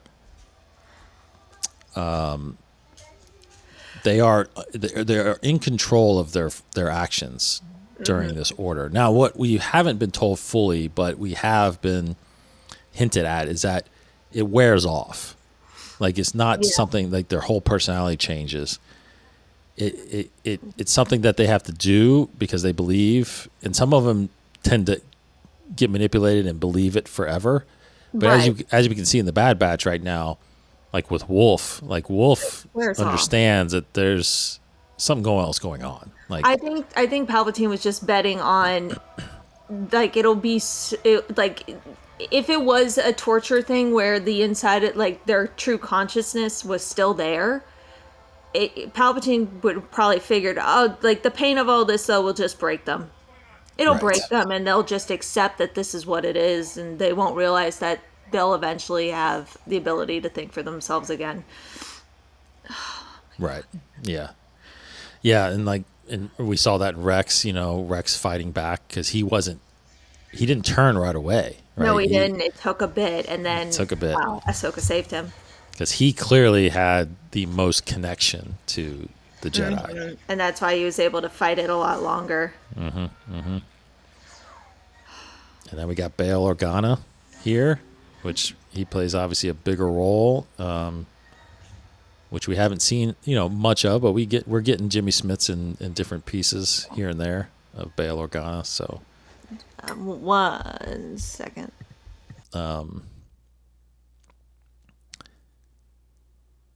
But Order 66, I got, I just go back to a lot of these things where a lot of these scenes that we've seen now, especially with Ahsoka and with Cal Kestis and all these guys that have survived, a lot more than we had originally thought. Because I think out of this movie, I think you only have the sense that Yoda and Obi-Wan survived, right? Right. Because that's all we know about in the original trilogy. Yeah, that's correct. But now we're getting all this. We're getting the sense that there was a handful of them, and it seems like there's still one or two that keep getting popped up. In the comics, we know that Jacastanu, the librarian, she actually survives for a little while. Yes. So there's, we know Quinlan Voss is still out there, so. Well, I think another thing too is that, and you'll read this in Rise of the Red Blade, is that not all of the Jedi were killed. Correct. Palpatine, some of them were tortured into becoming inquisitors. And that's all I'll say. Palpatine was...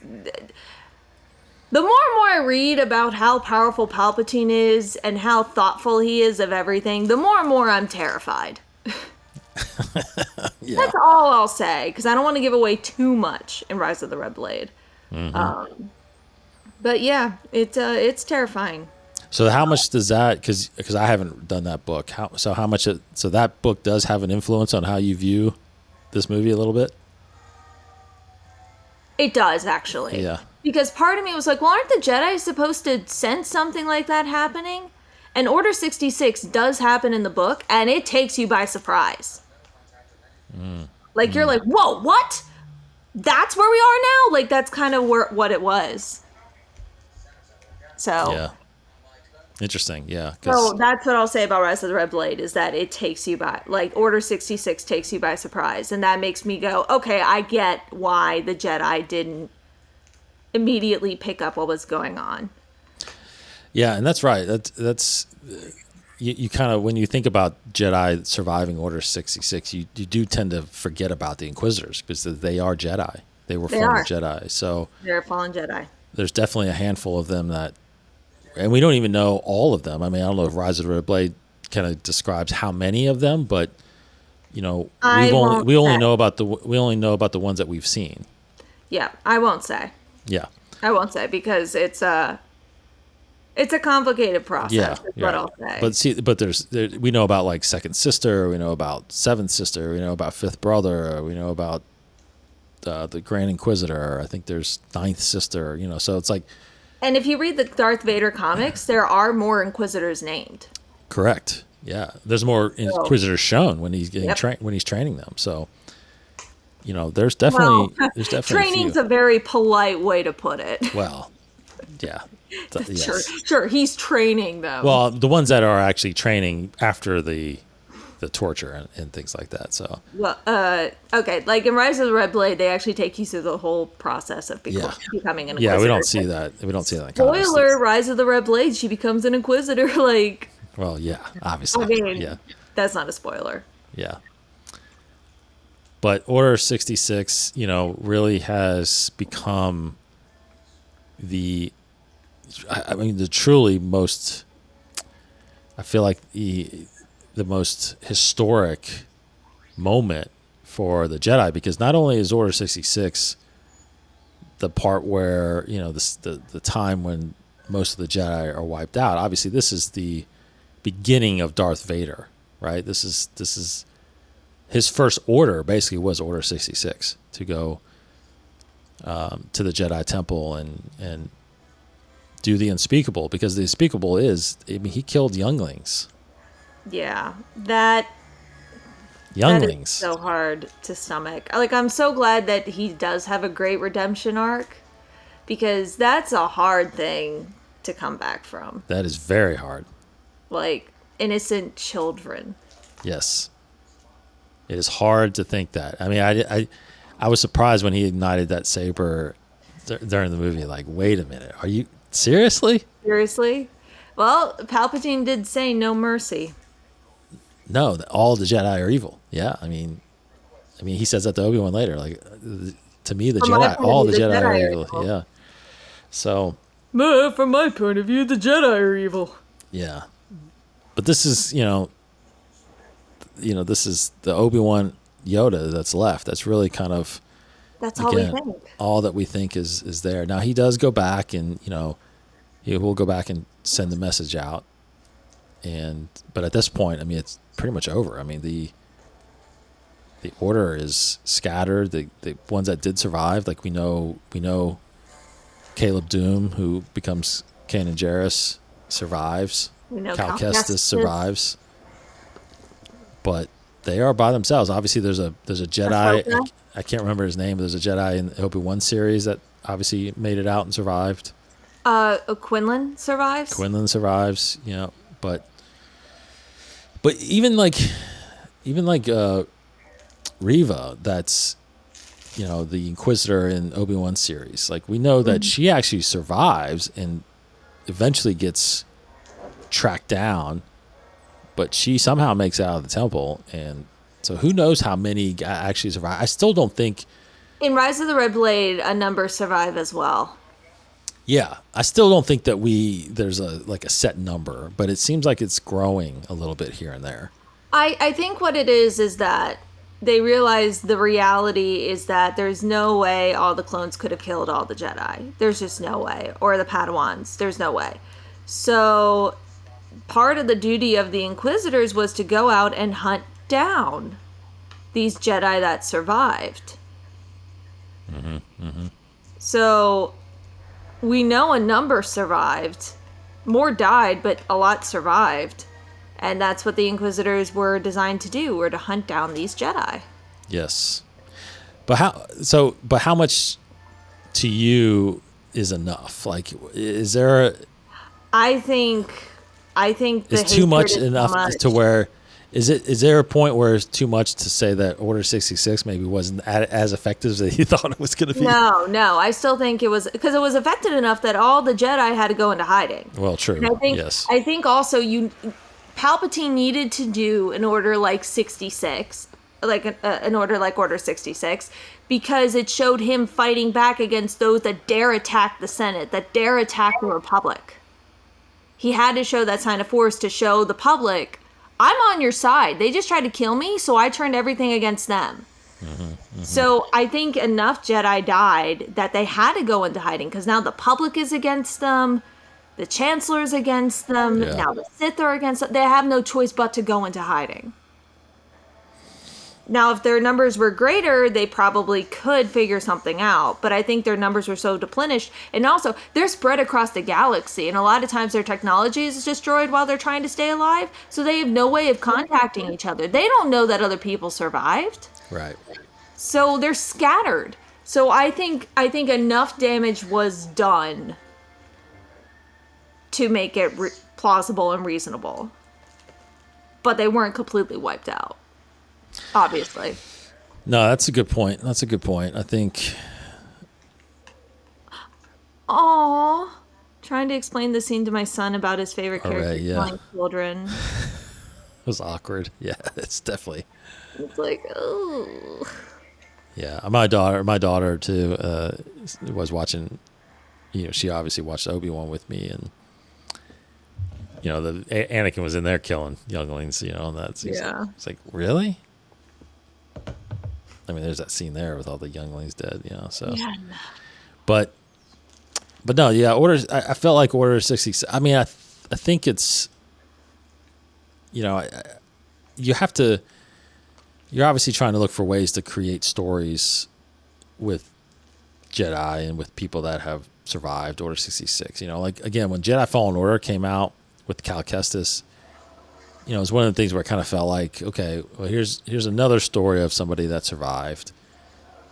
You know, are we just going to keep getting stories of these Jedi that survives? And at some point, it becomes a little redundant, you know. It does. A little repetitive. I think if we're going to tell a story about a bunch of Jedi, we need to move into a different time. I totally agree. You know, and I love the fact. I hope maybe, I don't know if this will happen, but maybe we get to the point where it's like, okay, well, we know now that these are the groups, these are the people that survived Order 66. Yeah. And these are the stories, and that was it. Because I love the fact that, I just love the fact to know that, wait a minute, you know, before Order 66, there was like 500 Jedi, and then there was only like 10.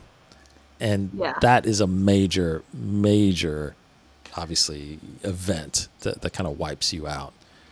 But like you said, there was definitely some that turned as inquisitors, but we know that some happens to them too, because they're not around necessarily by the time, you know, the original trilogy comes up. And I would love besides to Marok. know Marok is around, right? Yeah.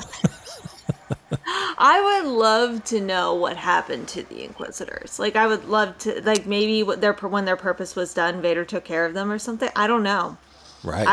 That is one thing I would be curious to know about, is what happened to the Inquisitor.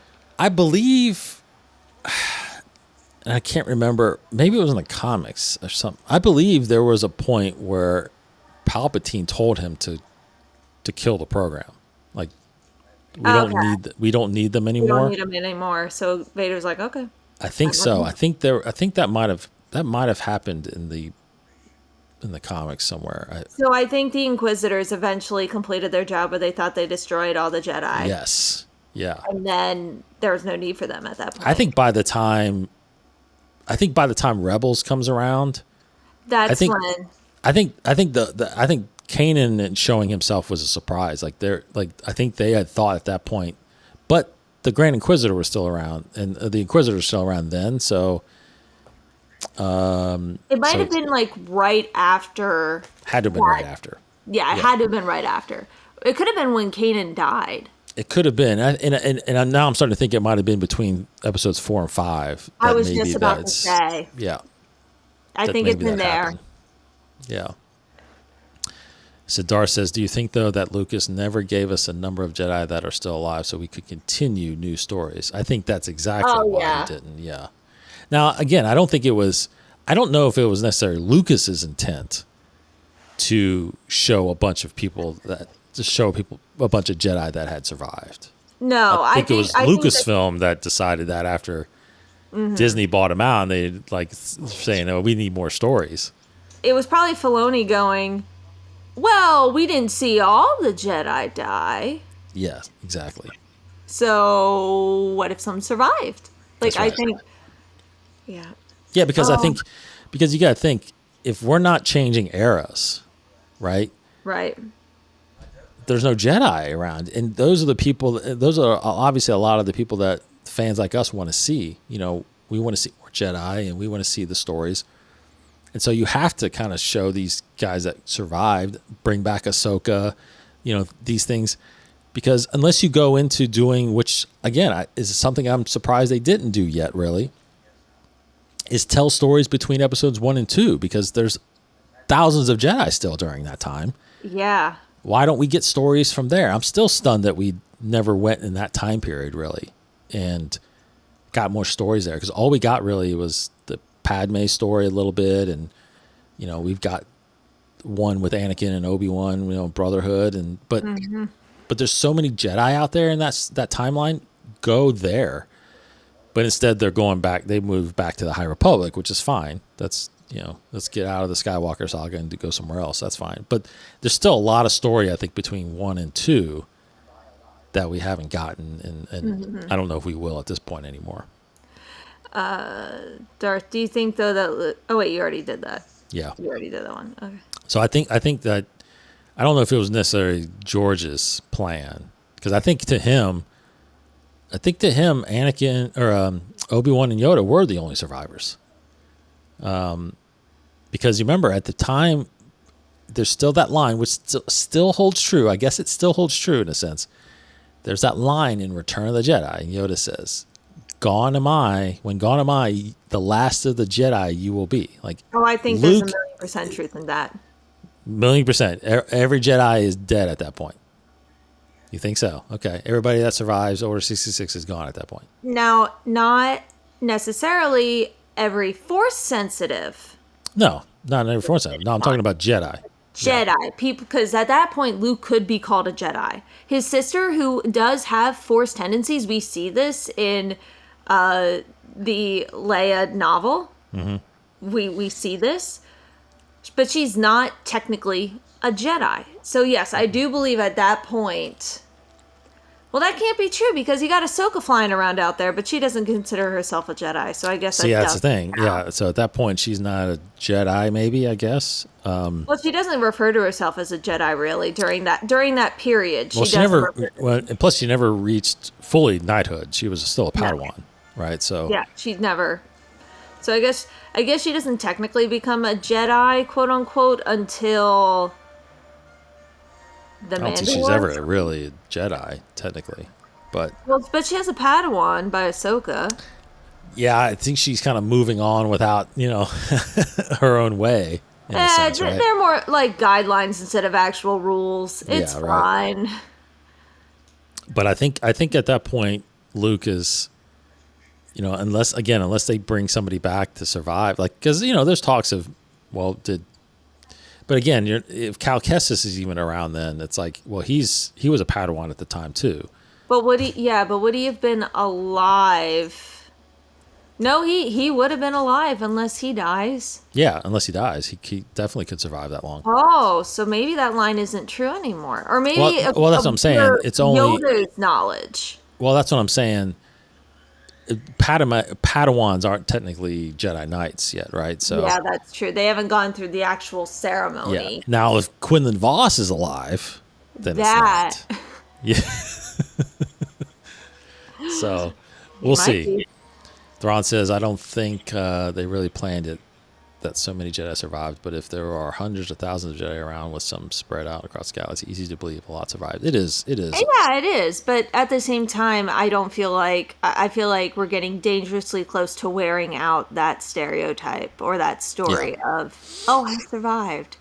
I think the only reason why Reva's, I'm more okay with Reva's, is because she was an Inquisitor. And that is canon, that a lot of the Jedi that survived, or the majority of Jedi that survived, were tortured into becoming inquisitors. So that makes sense to me. Yeah. Yeah, it does. But in the end, you know, the Order 66, you know, there weren't as many I don't think there's been a number. I keep hearing and reading possible numbers around. There were a lot of Jedi by the time episode 3 came around. There weren't a lot of Jedi around anymore. Right. Like the war, which again manipulated by Palpatine and his intent, the war killed off a lot of Jedi. So, you know, I believe there were only a handful. Like we're talking only like a couple hundred or so. So it wasn't that hard to really wipe them out after Order 66 because that whole timed, you know, plan and execution really kind of took them out at that point. So, here's your Padme scene of Yeah. you're breaking my heart. Like I make fun of that line a lot, but Yeah. her acting here is spot on. Well, and then this is another thing. So there's two things here I wanted to get your opinion on this Okay.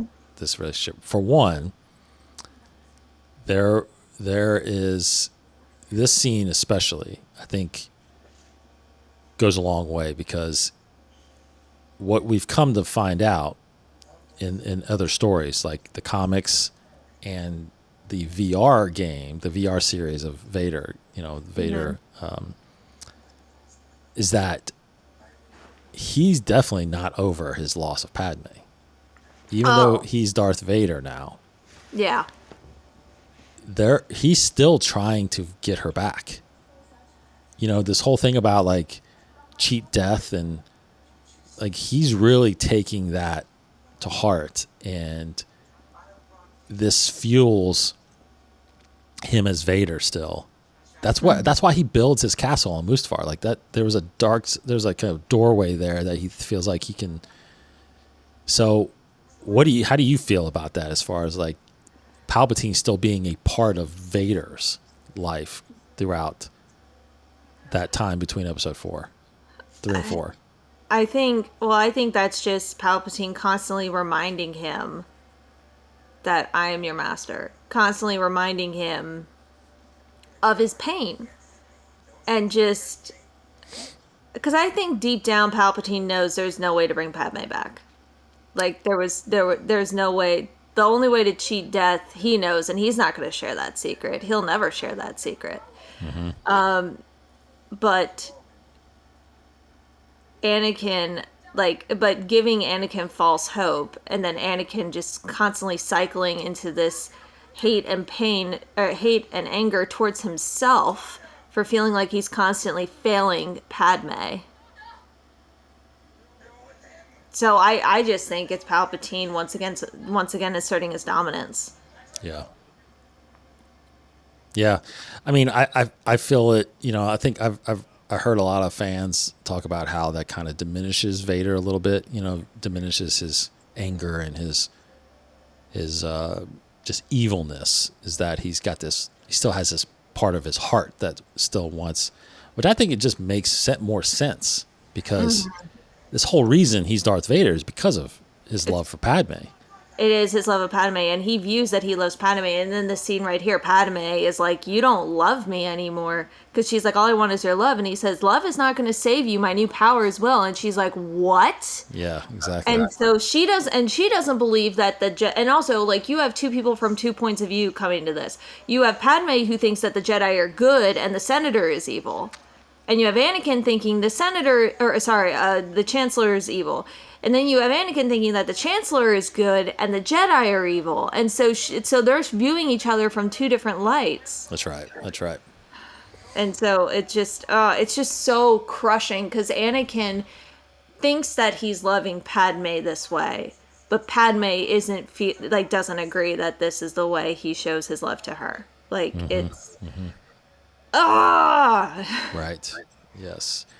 And then my second thing was kind of what Thrawn just says here. Thrawn says, I know they had a lot to do in this movie, but I do wish they gave Palpatine more to do.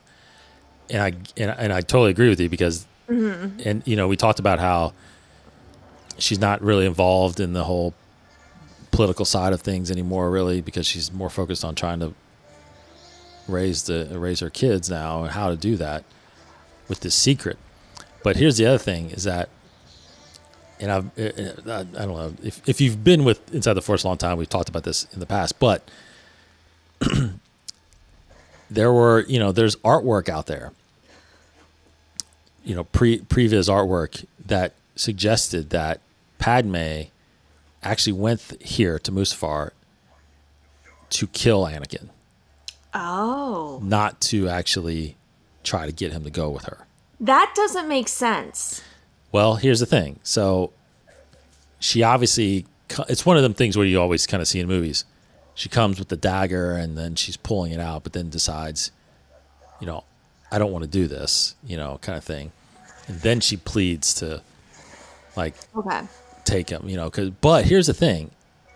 There was also rumors, I don't know if this was fully executed or going to be executed or not, but there was also rumors that she doesn't die giving birth, that she's actually the one that starts the rebellion. Because knowing that Anakin is now Vader and has this empire, she's the one that kind of goes in hiding and becomes like the beginning of this rebellion. And I really, really love that. I really, really love that. So to kind of answer Thrawn, that's how I think would have been more powerful, in my opinion, because right now we don't like, and to be honest, he needs to put the scenes back in with Mothma. Like, we don't see Mothma in this movie. Yeah, that's true. But there were deleted scenes where we did see Mothma meeting with Bail, meeting with Padme, meeting with other senators. And eventually there is a canon aspect of it that they signed. I think it was like the delegation of 1,000 or something like that. That 1,000 senators signed that they, that Palpatine needs to be removed and it needs to go back to the Senate. The power needs to go back to the Senate. But that didn't happen. Obviously, he becomes emperor. So that's why they go into hiding and start, doing this whole thing. Well, but wouldn't it have been more powerful and more just that Padme was the one that is actually forming the rebellion against, because she's the central point of this whole thing, as is Vader, right? Now, and think about how powerful Vader would have taken it if he found out that she was alive. They could have faked her death like they normally done, like they've done before. But still, she would have had to still split the kids up because she couldn't let him know that she had kids, and she would have to give the kids up. She would have had to still do this. Luke would have still went to Tatooine. Bail still would have raised Leia, but Padme would have been still there behind the scenes, kind of creating the rebellion. I just think that would have been pretty awesome. I don't know if Thrawn, Darth, what you guys think about that, but that would have been a great story. That would have been really, really powerful. Wow. Like, I'm just trying to digest that for a second. Yeah, because I actually didn't know if you would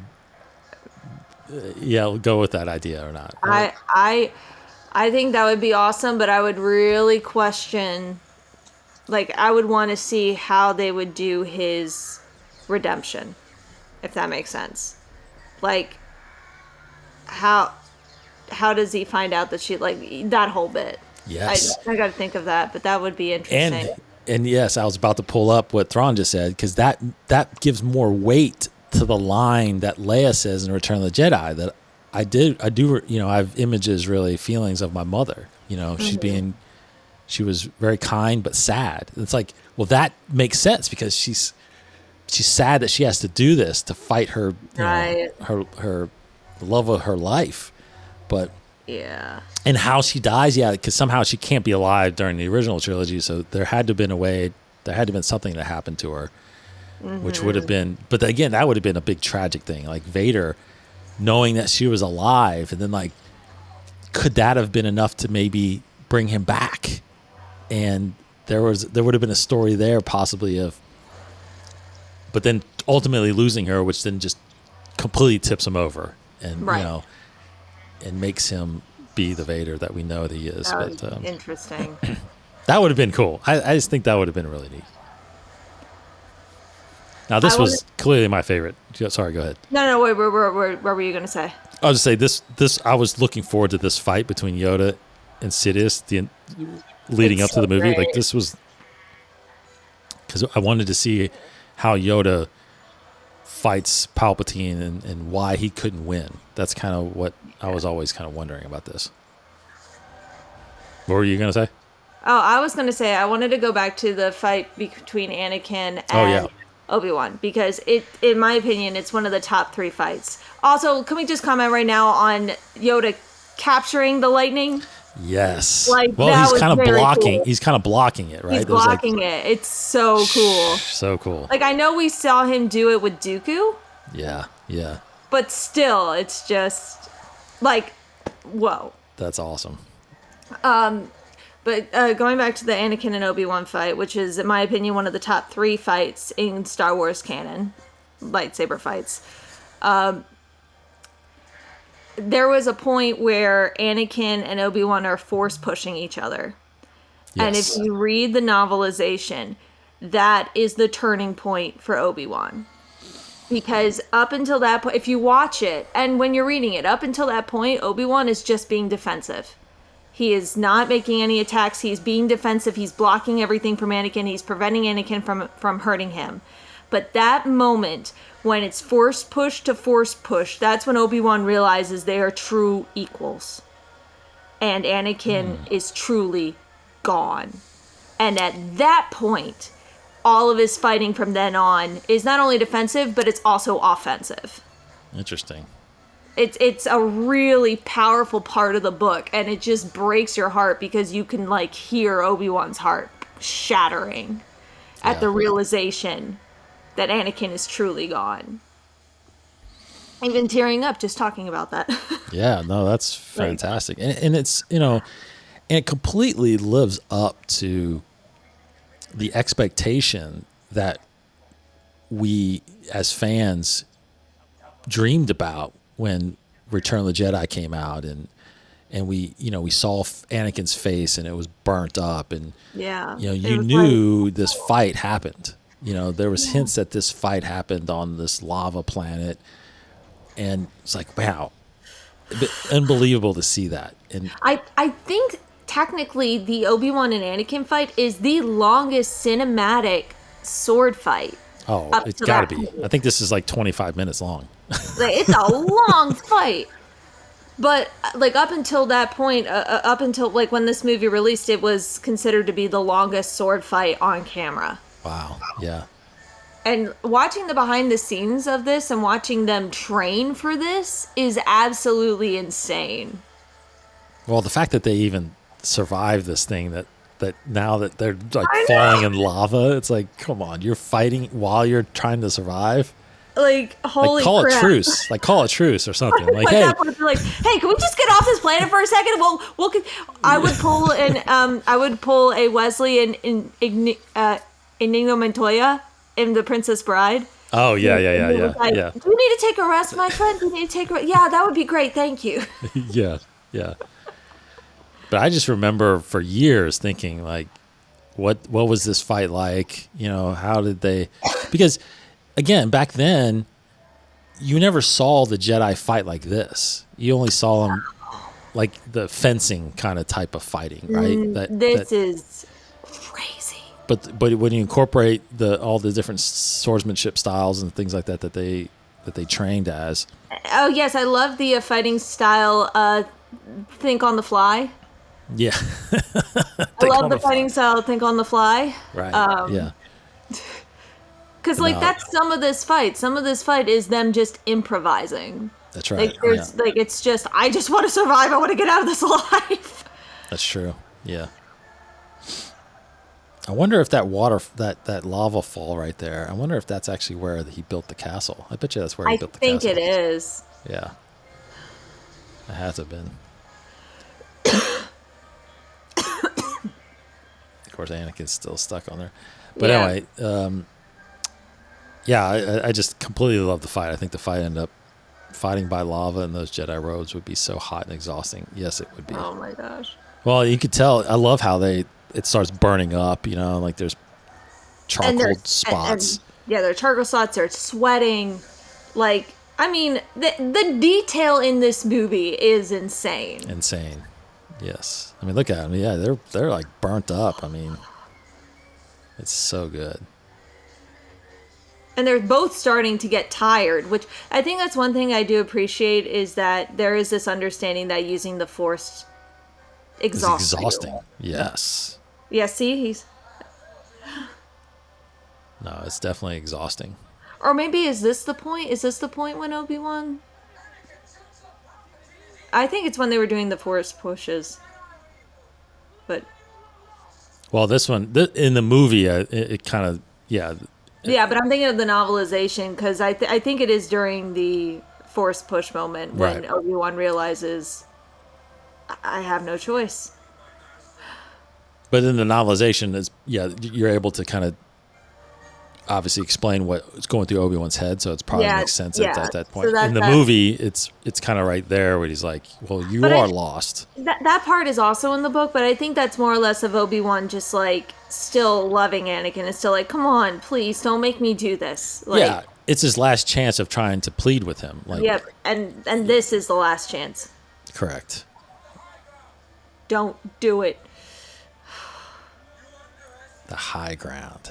That's all it took. That's another high ground. And that's another meme that is very, very popular. Absolutely.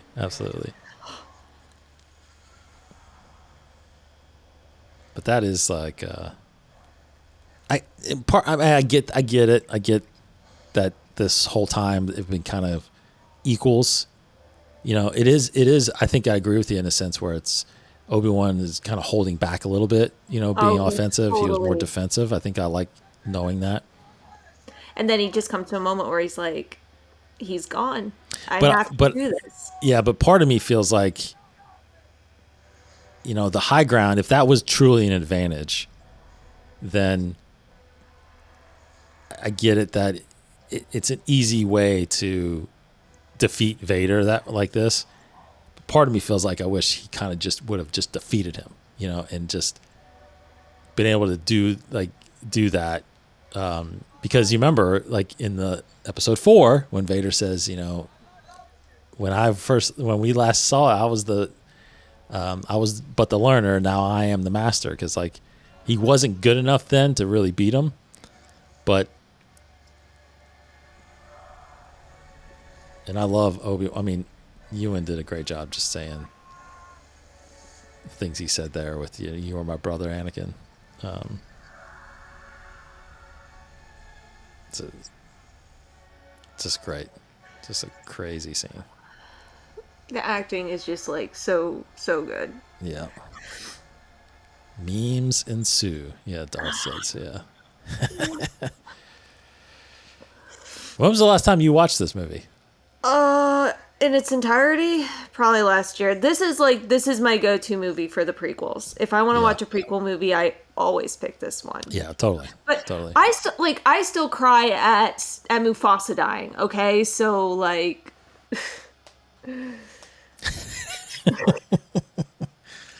That's all right. That's all right. So it's whatever. That's how much we care about this stuff, Yeah. I love the marshmallows burning on the barbecue meat. Yep. Yeah, I've seen those. I've seen burning hot dogs. I've seen burnt toast. Oh my God. I don't think I've seen those. It's all over TikTok. They'll they'll have like a marshmallow saying, "You were the chosen one," and then they whip pan to another of the same food burning, going, "Oh yeah." Yeah.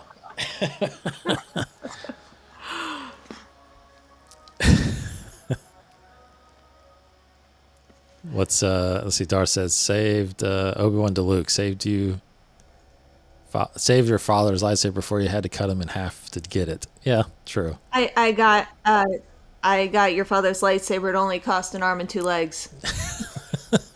That's my favorite one I've seen. Yeah. Yeah, they are. Thank you. Disney movies are brutal. Like, come on. They Well, are. yeah, Have you watched the someone Pixar dies, movie? Have you watched the first 8 minutes of Up? Like, come on. yeah, that's right. Yeah.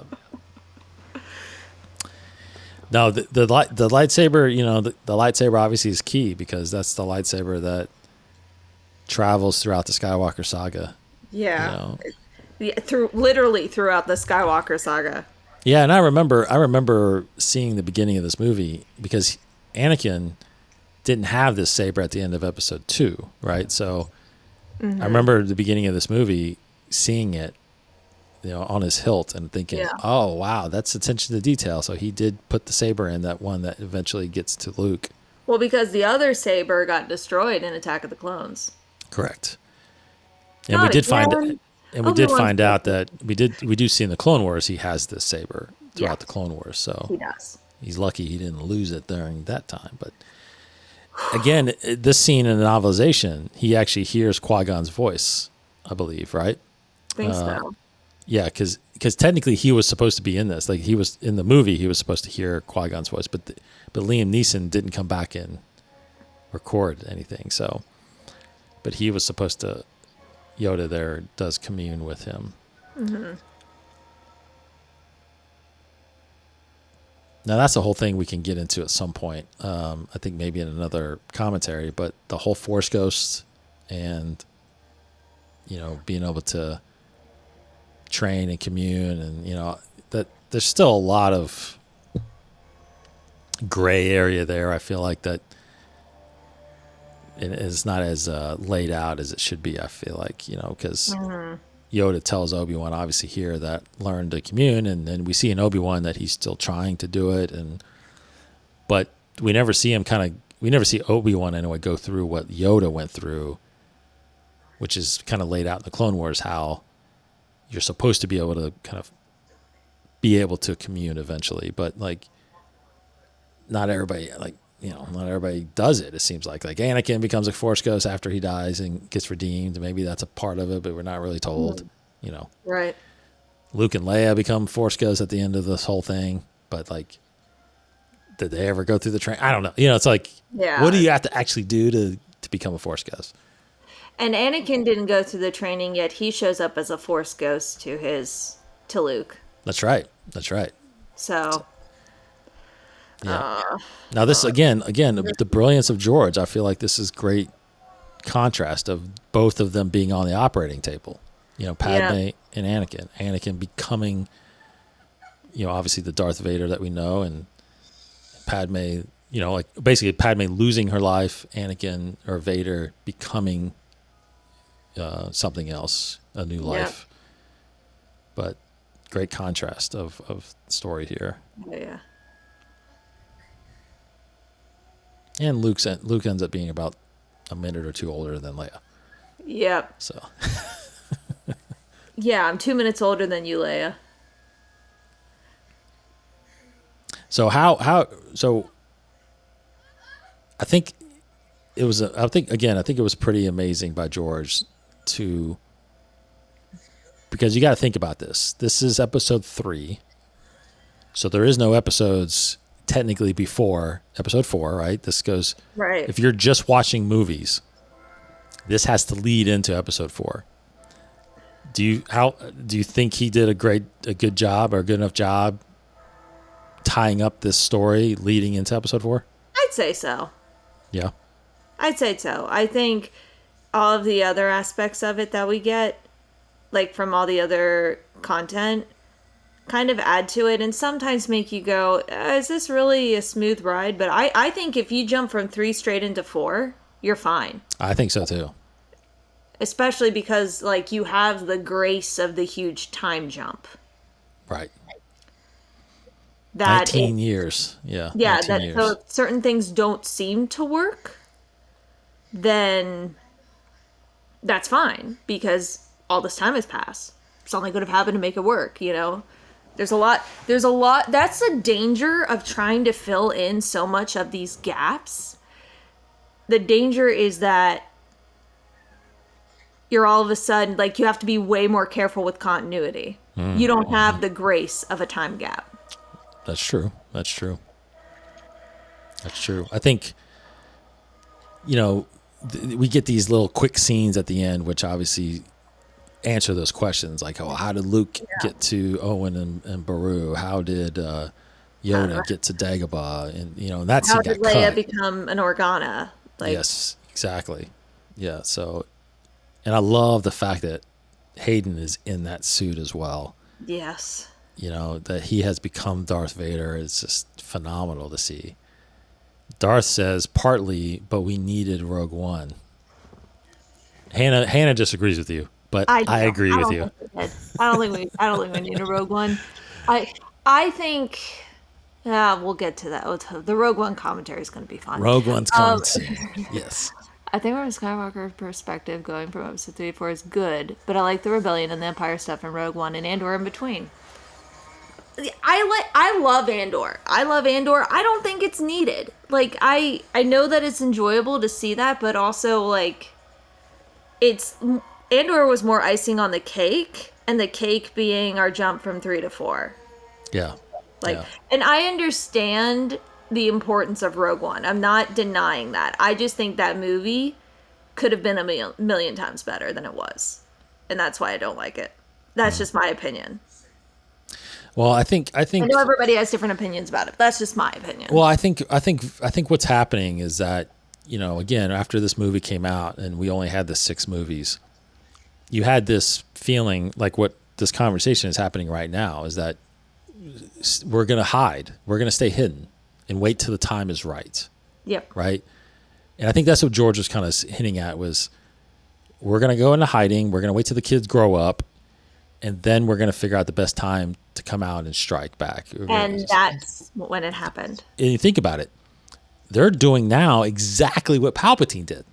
Mm-hmm. We're going to hide in the shadows, build our forces, and then go after you when we feel like the time is right, which episode 4, they felt like the time was right. Now, what we're learning, though, and I think Lucasfilm is kind of changing Lucas's intent of this, is we're seeing that basically the next 19 years is constant fighting. Yeah. The Empire knew that there were cells out there now, that there were rebel cells, that there was pushback that was happening. And I think Palpatine anticipated that, but that's why he built the Death Star, because we're going to make people be fearful, to be afraid to stand up against us. There's nobody that's going to stand against us because we have this Death Star out there. And again, you look back to, I think that's what makes Rogue One a little bit important because Galen explains in there, I was sabotaging this from the start. I was buying you guys enough time, as much time as possible, because once this thing's done, it's over. It's over. And so it's really interesting because you compare that with how awesome would it be? Sorry, how awesome would it be to actually go back and add a Ahsoka in the background in this? Oh my gosh, that would be insane. Yes. And I love that she still has the necklace that he gave her. Too. What was I going to say? Sorry. Well, I think also, because in Battlefront 2, the video game, they introduce you to another thing that's like a Death Star. I forget. Operation Cinder. Thank you, Operation Cinder. Yeah, we can talk about Battlefront 2 on Beyond the Saga at some point. Yes. But Operation Cinder, which is also destroying planets. For the sake of fear. So I don't know. I know it's important. I know it's important, and I think it is a story that needs to be told. I just don't like how they told it. I think the trailer proposed a movie that I was very excited for, and it was not the movie that we got. And I'm just speaking from that. As a female. I do not see the way they portrayed Jin as a strong female leader. Interesting. Okay. I just don't. The book, I loved the book, Rebel Rising. Rebel Rising, yeah. Yeah. I loved that book. If we got some of that book in the movie, I probably would have had a different opinion. Yeah. Yeah. Well, the Rogue One novel is actually pretty good, too. All right, maybe I'll try reading the novelization of Rogue One. Yeah, Thrawn says, I'm looking forward to your reactions during Rogue One commentary, Hannah. Rebellions are built on hope, Hannah. That's right. That's right. I will say, I will still probably cry at the end of that movie. I will say that. Oh, I love Rogue One is so emotional. I do I feel will like say, I yeah, loved the ending because I yeah, thought it was just so cinematic. It was so well done. But just from a story perspective, I'm and like, yeah. And as we wrap this up, like I love the fact that we got Baru and Owen back in the Obi-Wan. Like I know. this whole thing is so connected. It's crazy. And even though that wasn't the same woman that played Leia's adopted mother, and her name escapes me for some reason, but she looks very much like the girl that was in this episode 3. She does. So, She does. in fact, it's like a splitting image. But then we end with the twin sons.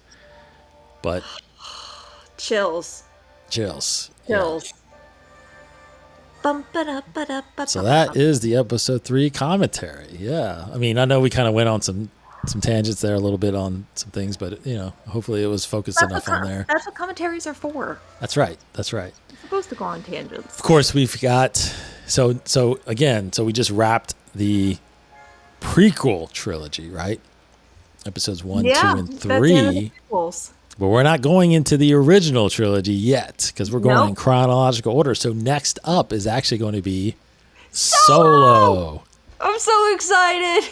which I have not done a commentary for yet, Hannah. Oh, really? No. So Okay. this will be my first commentary for Solo.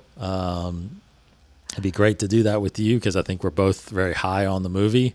Yeah, we both love that movie. It definitely has gotten better every time I've seen it. I agreed. love it more and more. So looking forward to that. We'll do that at the end of April at some point. But then we'll get into Thrawn and Darth. Then we'll get into Rogue One because that's what happens next after that. So Yes, we will. Yes, we will. that is going to be fun. So we'll do the 2 Skywalker the 2 Solo stories, not Solo as in Unintended. the 2 independent stories, Solo and Rogue One, before we get back into finishing out the Skywalker saga with 4, 5, and 6, and then 7, 8, 9. So, yeah. So this is still obviously one of my favorite movies. I think I've got this ranked at like 2nd or 3rd on my list. I think it's going to be very interesting when we're done going through all of these movies, ranking them. Yes, totally. Like re-ranking, like looking at what our rank is and comparing it to what it was before. Absolutely. We'll do that. So as the credits go through, let's see. Thrawn's like, I really like Solo. Looking forward to it. Thanks again to you both. Has been so much fun. Absolutely. Thank you guys for joining us. If this works better, we'll probably maybe try to do this again. Maybe do a morning thing so we can get you guys on here. It's been fun to get your suggestions and comments and stuff like that, because obviously that fuels just more conversation and getting different perspectives than obviously just me and Hannah's ideas on this thing. So, so you guys shoot over any final thoughts you got before we wrap this up. But yeah, this was very fun, and Thrawn says time was great, and we'll try to obviously get a little more a heads up, because hopefully Hannah's schedule gets a little lighter here soon.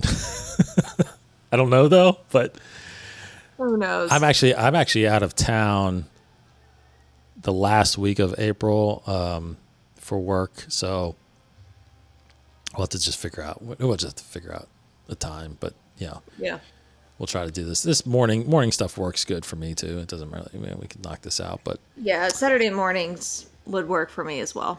Yeah, so we'll try to do that. But anyway, looking forward to it. Solo is on deck. We'll do that next, which is going to be fun because it's a different era, different characters. Mm-hmm. We're not with this story necessarily continuing this story. We're continuing this. We're getting into a solo story. Right, but we do see Chewbacca again, because we did see Chewbacca in this. So. Right, we didn't even mention that when he was in here. Yeah. Yeah. I'm not gonna lie. In the audience, I was like, "That's Chewie." I think he even verbally said Chewie. Yeah, and it was Peter Mayhew that came back and played him, Yeah. which was phenomenal.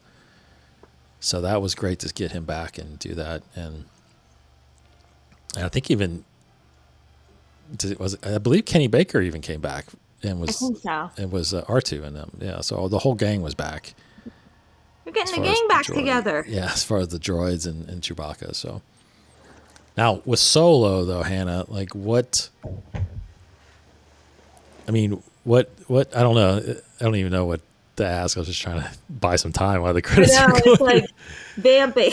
What do you like? What about that movie, just on the top side, makes it one of your favorites?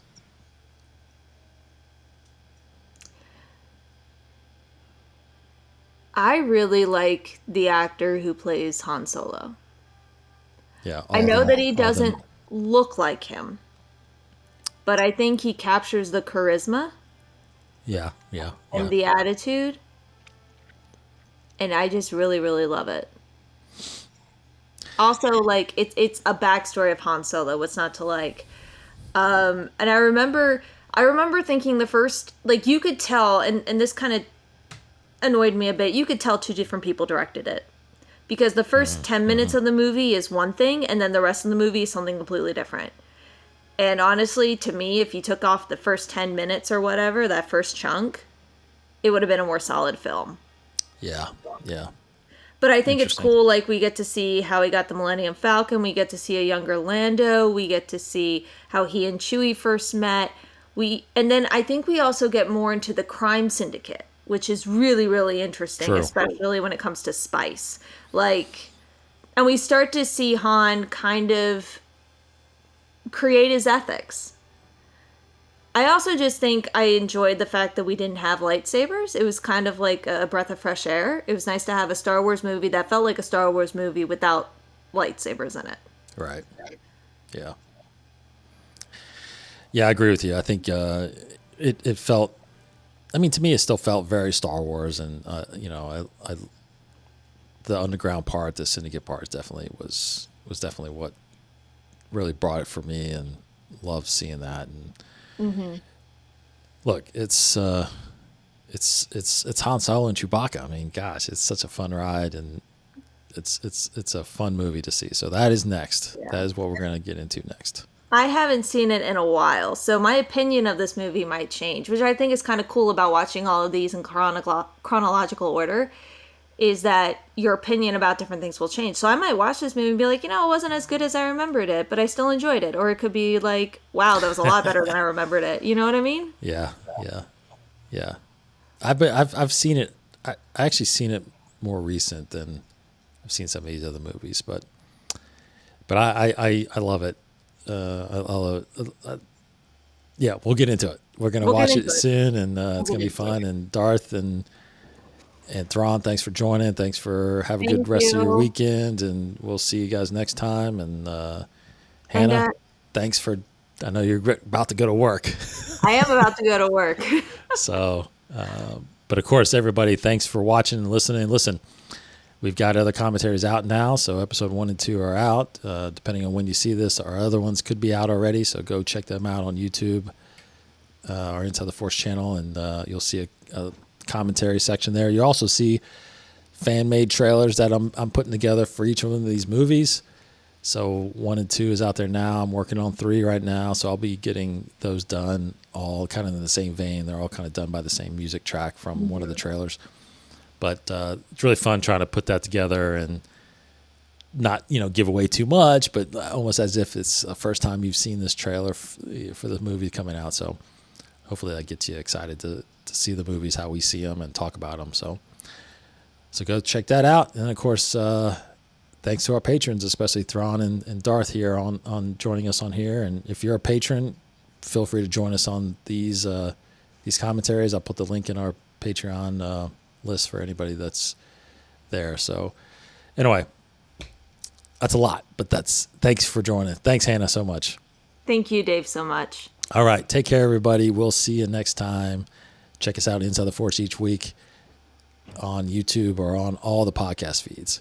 Take care. We'll see you next time. May the Force be with you.